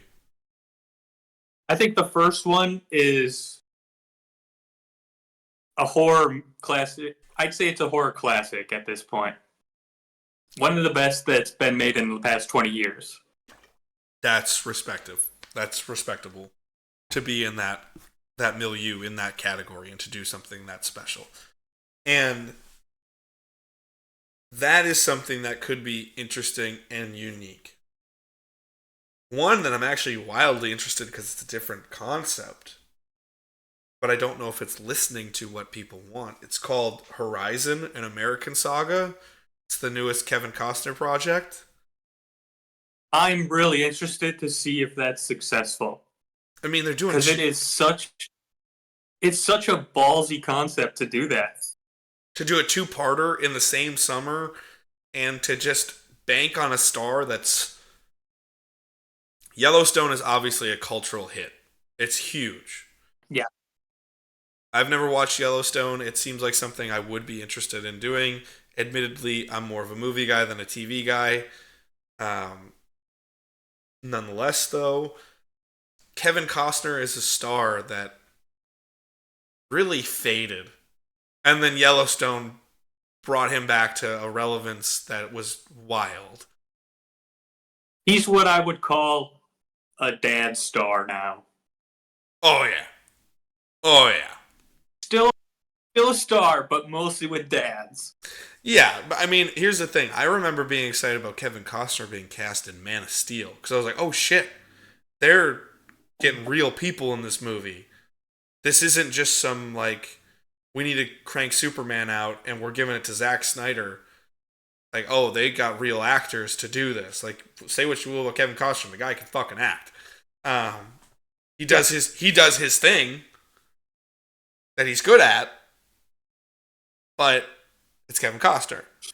He's another person that relies heavily on charisma, but that's perfectly fine. That's what movies are supposed to be sometimes. I mean, fuck. There's a whole genre of movies based off of actors from back in the day. When you went and saw, not that we did this, but back in the day, that was the system. And it worked because it was compelling. When you watch a James Dean film, you know you're watching a star. Whether you think you're into that mold or not, You watch East of Eden, Giant, and specifically one of my favorite films of all time, Rebel Without a Cause. When you watch Rebel Without a Cause, you know you are watching a star who is charismatic and compelling Well, just by what he's doing. yeah, and the studios would literally sign stars to be exclusive to them, which it's really fucked up, but it's a successful model. Well, plus, at least if you're going to say what the benefit of that was the fact that because you were exclusive, they were invested in you succeeding. It sucks Yes. from the sense that many actors were just shunned because they couldn't get into those places and they couldn't do those things. That's bullshit, and I don't agree with that level of work. But we're talking about 30s, 40s, 50s, 60s bullshit that exists. But when you look at it, that made a studio invest in you. Warner Brothers is built on the back of Humphrey fucking Bogart. I don't care what anybody says. That entire studio is built on his back because that was the bankable star of that time. And I'm a fan of that fucking star. Not the best star, but yes. I know, but when you watch a Humphrey Bogart movie, you know you're watching a charismatic star. Yes. Casablanca. He has the. Yeah, he does. And I am a huge Bogey fan. I will watch any Bogey and Bacall movie ever. You could tell me, hey, here's this really fun, interesting, compelling movie from today. It seems like it's got a lot of the elements you would like. I might see one thing, and then I might go, oh, there's a movie of Humphrey Bogart's I'd never seen. I'm going to most likely pick Humphrey Bogart over the new thing because I'm like, I know I like that. I know it's probably going to be similar to other things I like. I'm going to go with it because it's compelling. And I think that's such a shame now as those things don't exist. And you're seeing it in these movies where, like, fuck, Beverly Hills Cop Axel Foley or Axel F on Netflix. What is there to get interested about? I don't know. I mean, I love 80s Eddie Murphy. You're not a human being if you don't like 80s Eddie Murphy to a degree because he was just so unique and different for that time and he was groundbreaking. Yeah. I'm sorry. Delirious and Raw, how can you not fucking fall in love with Eddie Murphy? And then seeing his roles throughout the 80s, you're like, of course, fucking star. But he went away from that entire thing and made family movies and Shrek, and it's to the point where you're like, does that guy even exist anymore? Haunted Mansion. Oh yeah, Haunted Mansion, of course. Another movie that came out last Quality. year. Another movie that came out last year that I didn't watch, Haunted Mansion. Yeah, me either. I need to watch it. I love that. Again, it's spooky horror bullshit. I like it. I know it's Disney spooky horror bullshit, but I love that milieu. But, like, where is the draw for half these movies? That's one thing I think that you can learn so many lessons from places that you don't think you could. And I know I've had 2 episodes about it already in the podcast. I love pro wrestling. I know it's not your thing. But pro wrestling teaches me about box office. Because if you have a story that's compelling, they're going to come. If you have a bankable star, they're going to go for it. WrestleMania 40, which just happened in Philadelphia, and I was there. And it was absolutely wonderful, and it's already been considered one of the greatest. Beyond the fact that it had a 3-year story that was compelling, with a character that people got behind, which is just like a compelling fucking movie, by the way. And then you added, hey, The Rock's here. Blew the fucking roof off anything box office wise because there was an attraction that people had to see. Big fight. You know, what's a more compelling Super Bowl? Jacksonville versus Minnesota? Or San Francisco, Kansas City with the 2 juggernauts of the league the last 5 years going at each other in a rematch of 3 years ago in one of the most compelling Super Bowls of all time? What's more of a box office attraction? When I watch pro wrestling, that's what I look for. I'm looking for stars and bankable things. I'm like, that's why business works. What's the attraction with half these movies? You are absolutely dead on in your analysis. Grasping at straws. And it's actually funny because just this week, Ben Stiller had an interview where he said he was very surprised by that Zoolander 2 bombed because he thought everyone wanted to see it, but obviously not. No.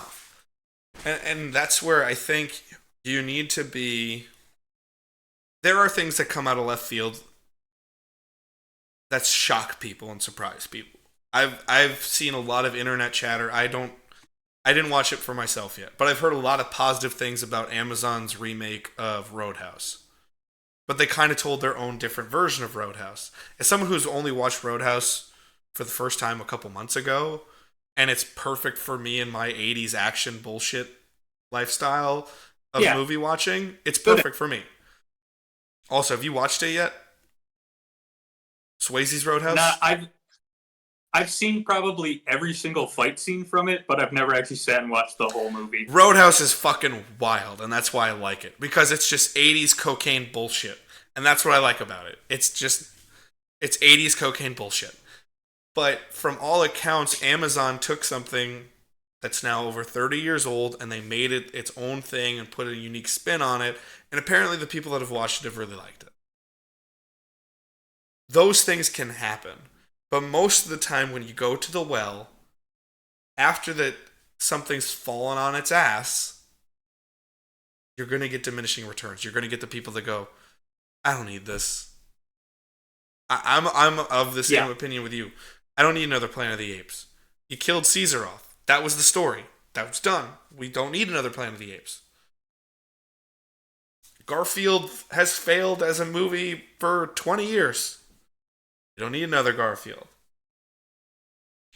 Furiosa, super compelling. I want to see that movie. I have anticipation for that movie, but I'm still like, I don't need it. Yeah. Another one that falls in that category is Alien Romulus. Yeah. I kind of want to watch it because I really like Fede Alvarez. Yeah. But do I need to watch it? No. No.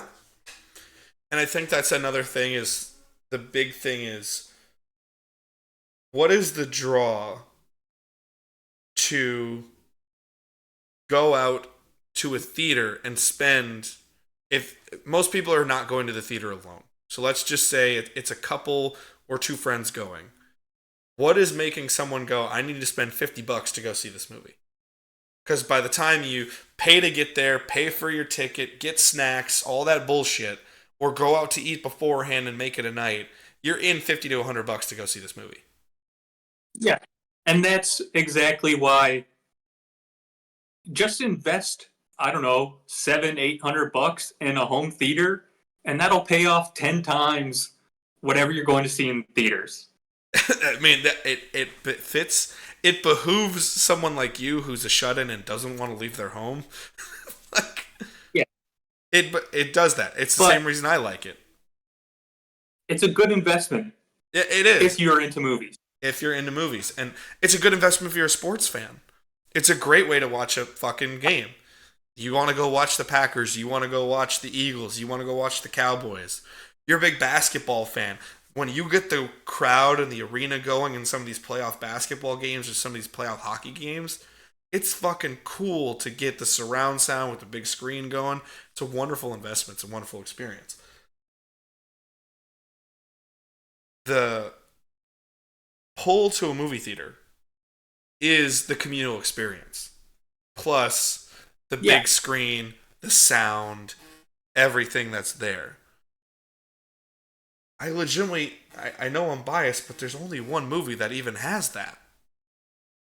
It's one.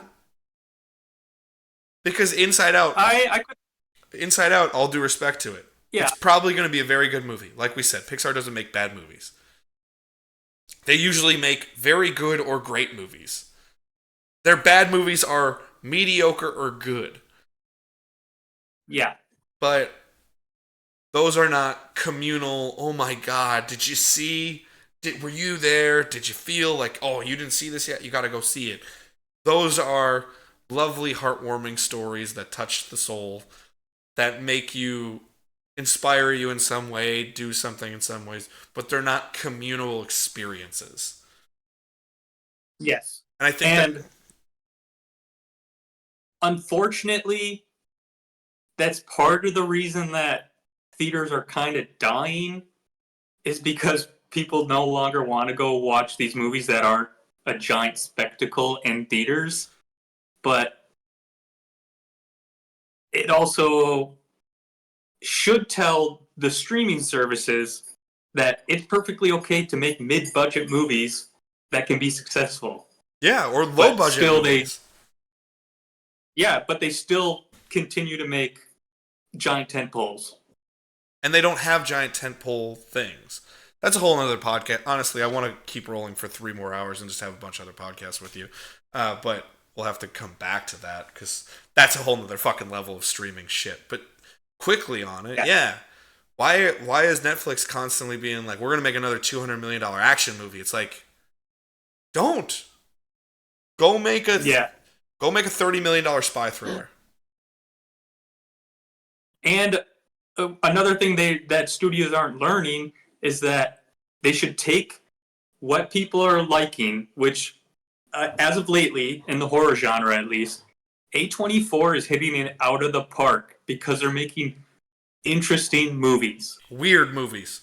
Unique movies. Yes, they're perfectly okay with making something weird, but they're telling great stories and they're getting good, talented young people. Yeah. And they're making stars out of them. Fuck, Anya Taylor-Joy, Florence Pugh, they've all been in these A24 movies that are just like, I don't know. We got a story to tell. It's fucking weird. Let's do it. Dev Patel. Yeah. Like, actors like that. Oh, love. I know you love him. And, like, The Green Knight. Weird, interesting movie. It's weird. It doesn't make a whole lot of sense. But it's compelling. But you would never see that made by any other studio except A24, pretty much. No. And I think that's where you are absolutely right. I think that's the biggest thing to cap this show off of is you need to listen to your audience and what your audience is telling you. And you have the battle of I need to fight even harder to get these people to leave their home more than ever. It's not like concerts have died. It's not like sporting events have died. Stand-up is getting people left and right. It's crazy that stand-up, pro wrestling, comedy, sports, anything like it, you can get people to show up for it. You can get people to show up for fucking gaming and streaming things. For fucking World of Warcraft to Pokemon. You can get people to show up for those. But you can't get people to go out for 2.5 hours and go watch a movie. Part of it is pricing. I get that. But that also means you need to make a good enough investment to do it.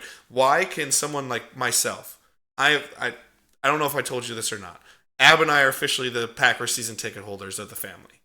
Like, we actually officially are listed as, I know you're not a Packer fan anymore. I get it. It's fine. But, and I understand my personal finances are a little bit different than a lot of people's. In a better shape than a lot of people's. Not to brag, it's just to be an honest thing, right?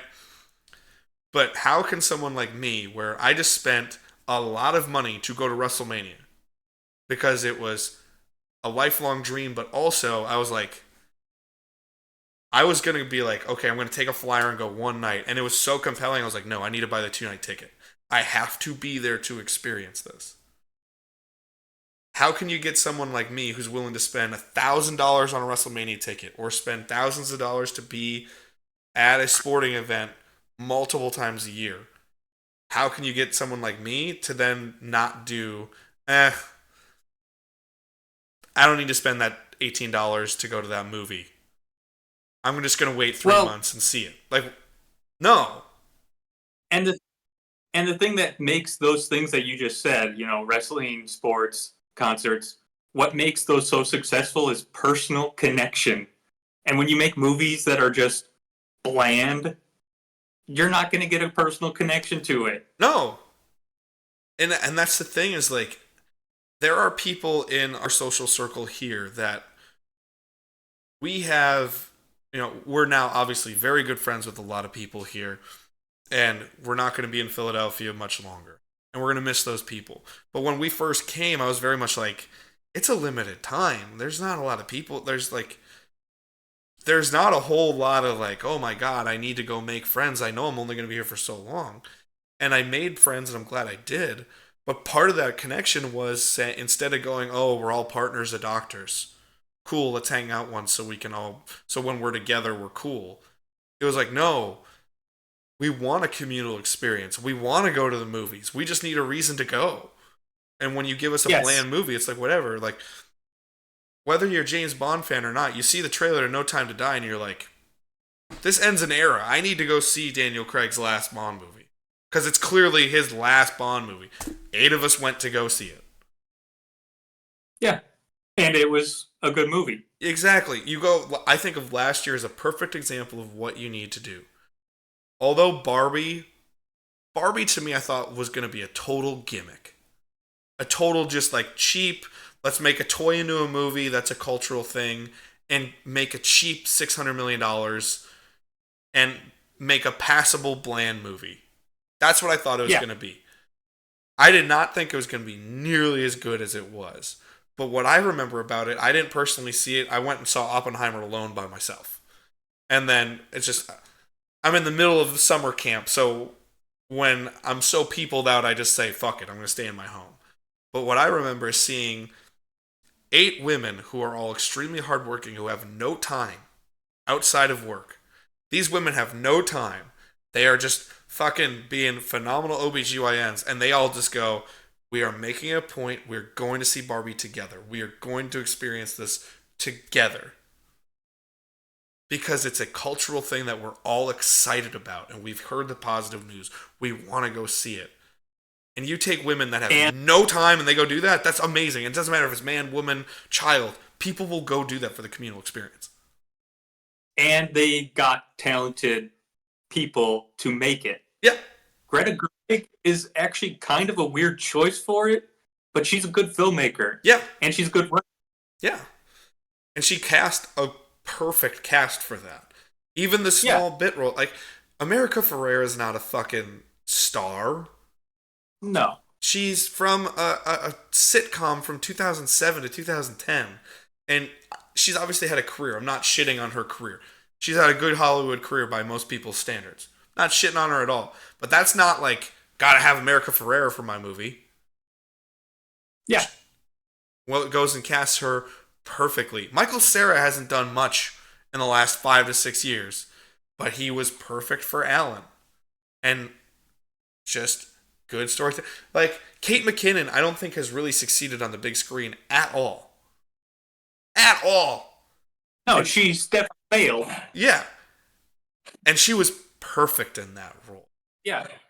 And then you think about, like, even though it's a giant spectacle, the reason that Avatar still succeeds is because James Cameron is a good filmmaker. Yeah. As obnoxious as he is, yes. Yes, it's not because people are going to the movies for fucking Sam Worthington. No.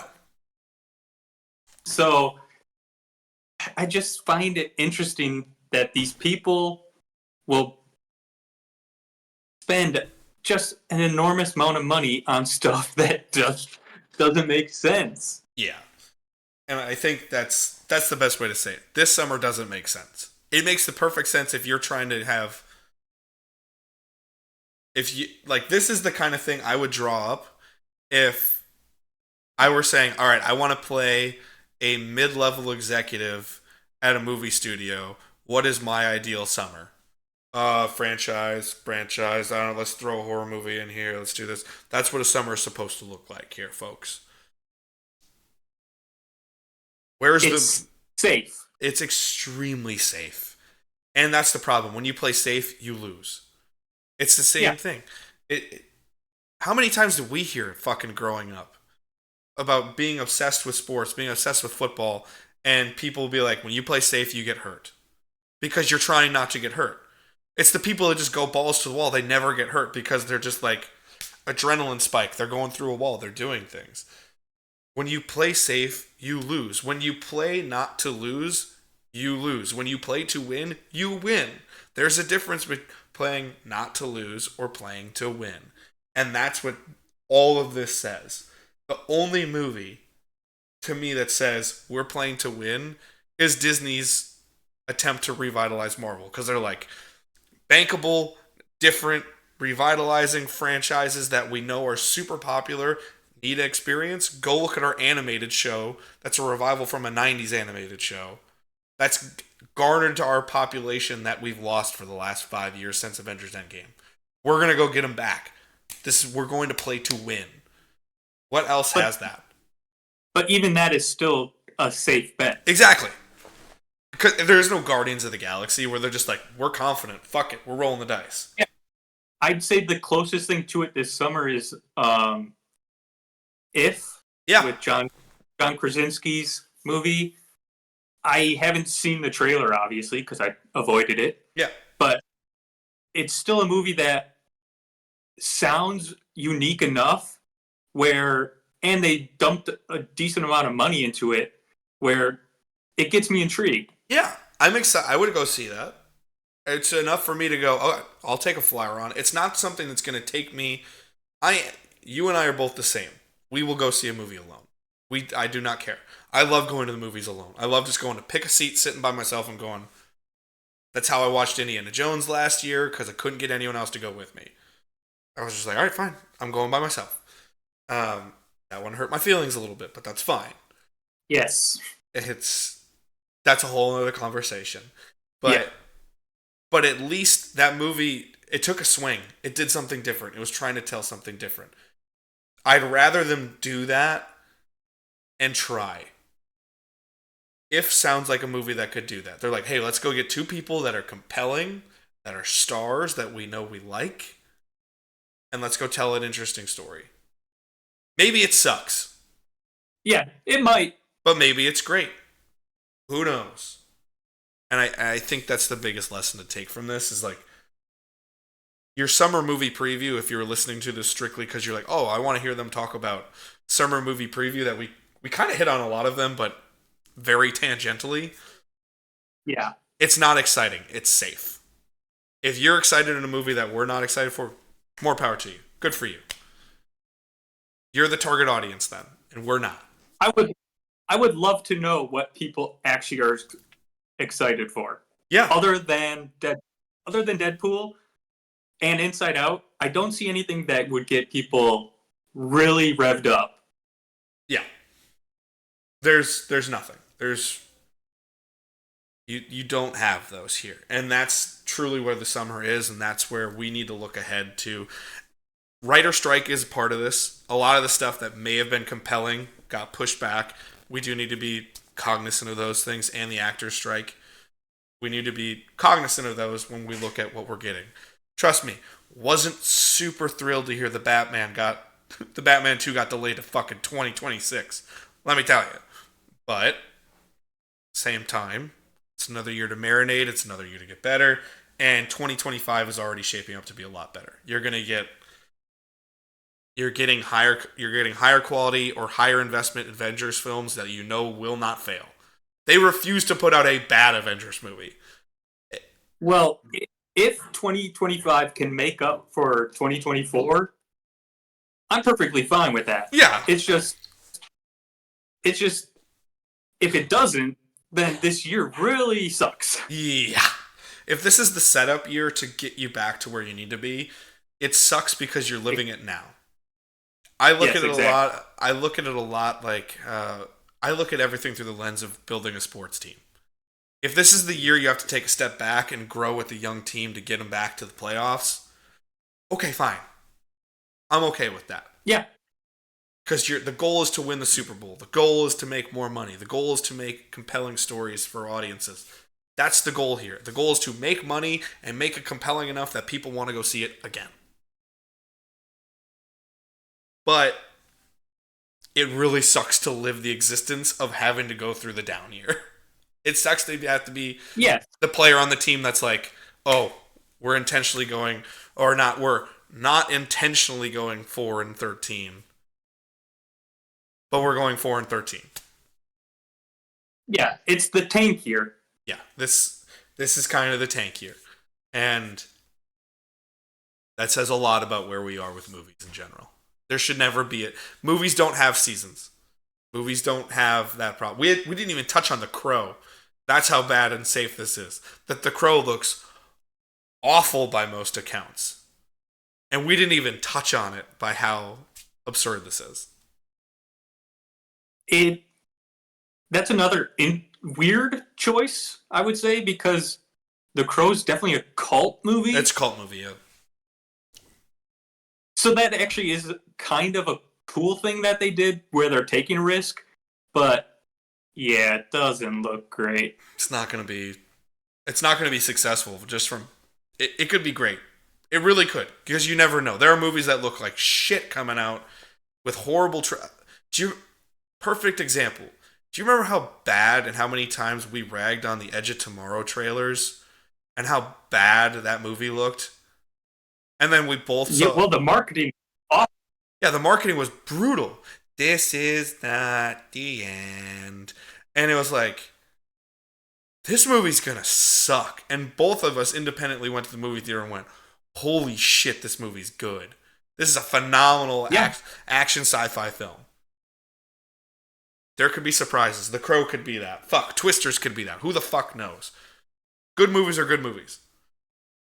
Garfield could be a good movie. Who knows? But the likelihood of that happening with half the stuff you're seeing here,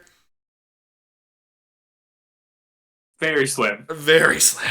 Very slim. And I think that is where we are going to sign off here, folks. Thank you guys for watching so much. We appreciate it. Go like, comment, subscribe. If you're on YouTube, hit the notification bell. If you're on Spotify, give us a rating if you haven't already. We'd really appreciate that, because we're big time on Spotify here. Glorious times. With very little editing, clearly. And head over to our Etsy shop, ptecreative.etsy.com. Use that promo code BLISS for 20% off any order of 2 items or more.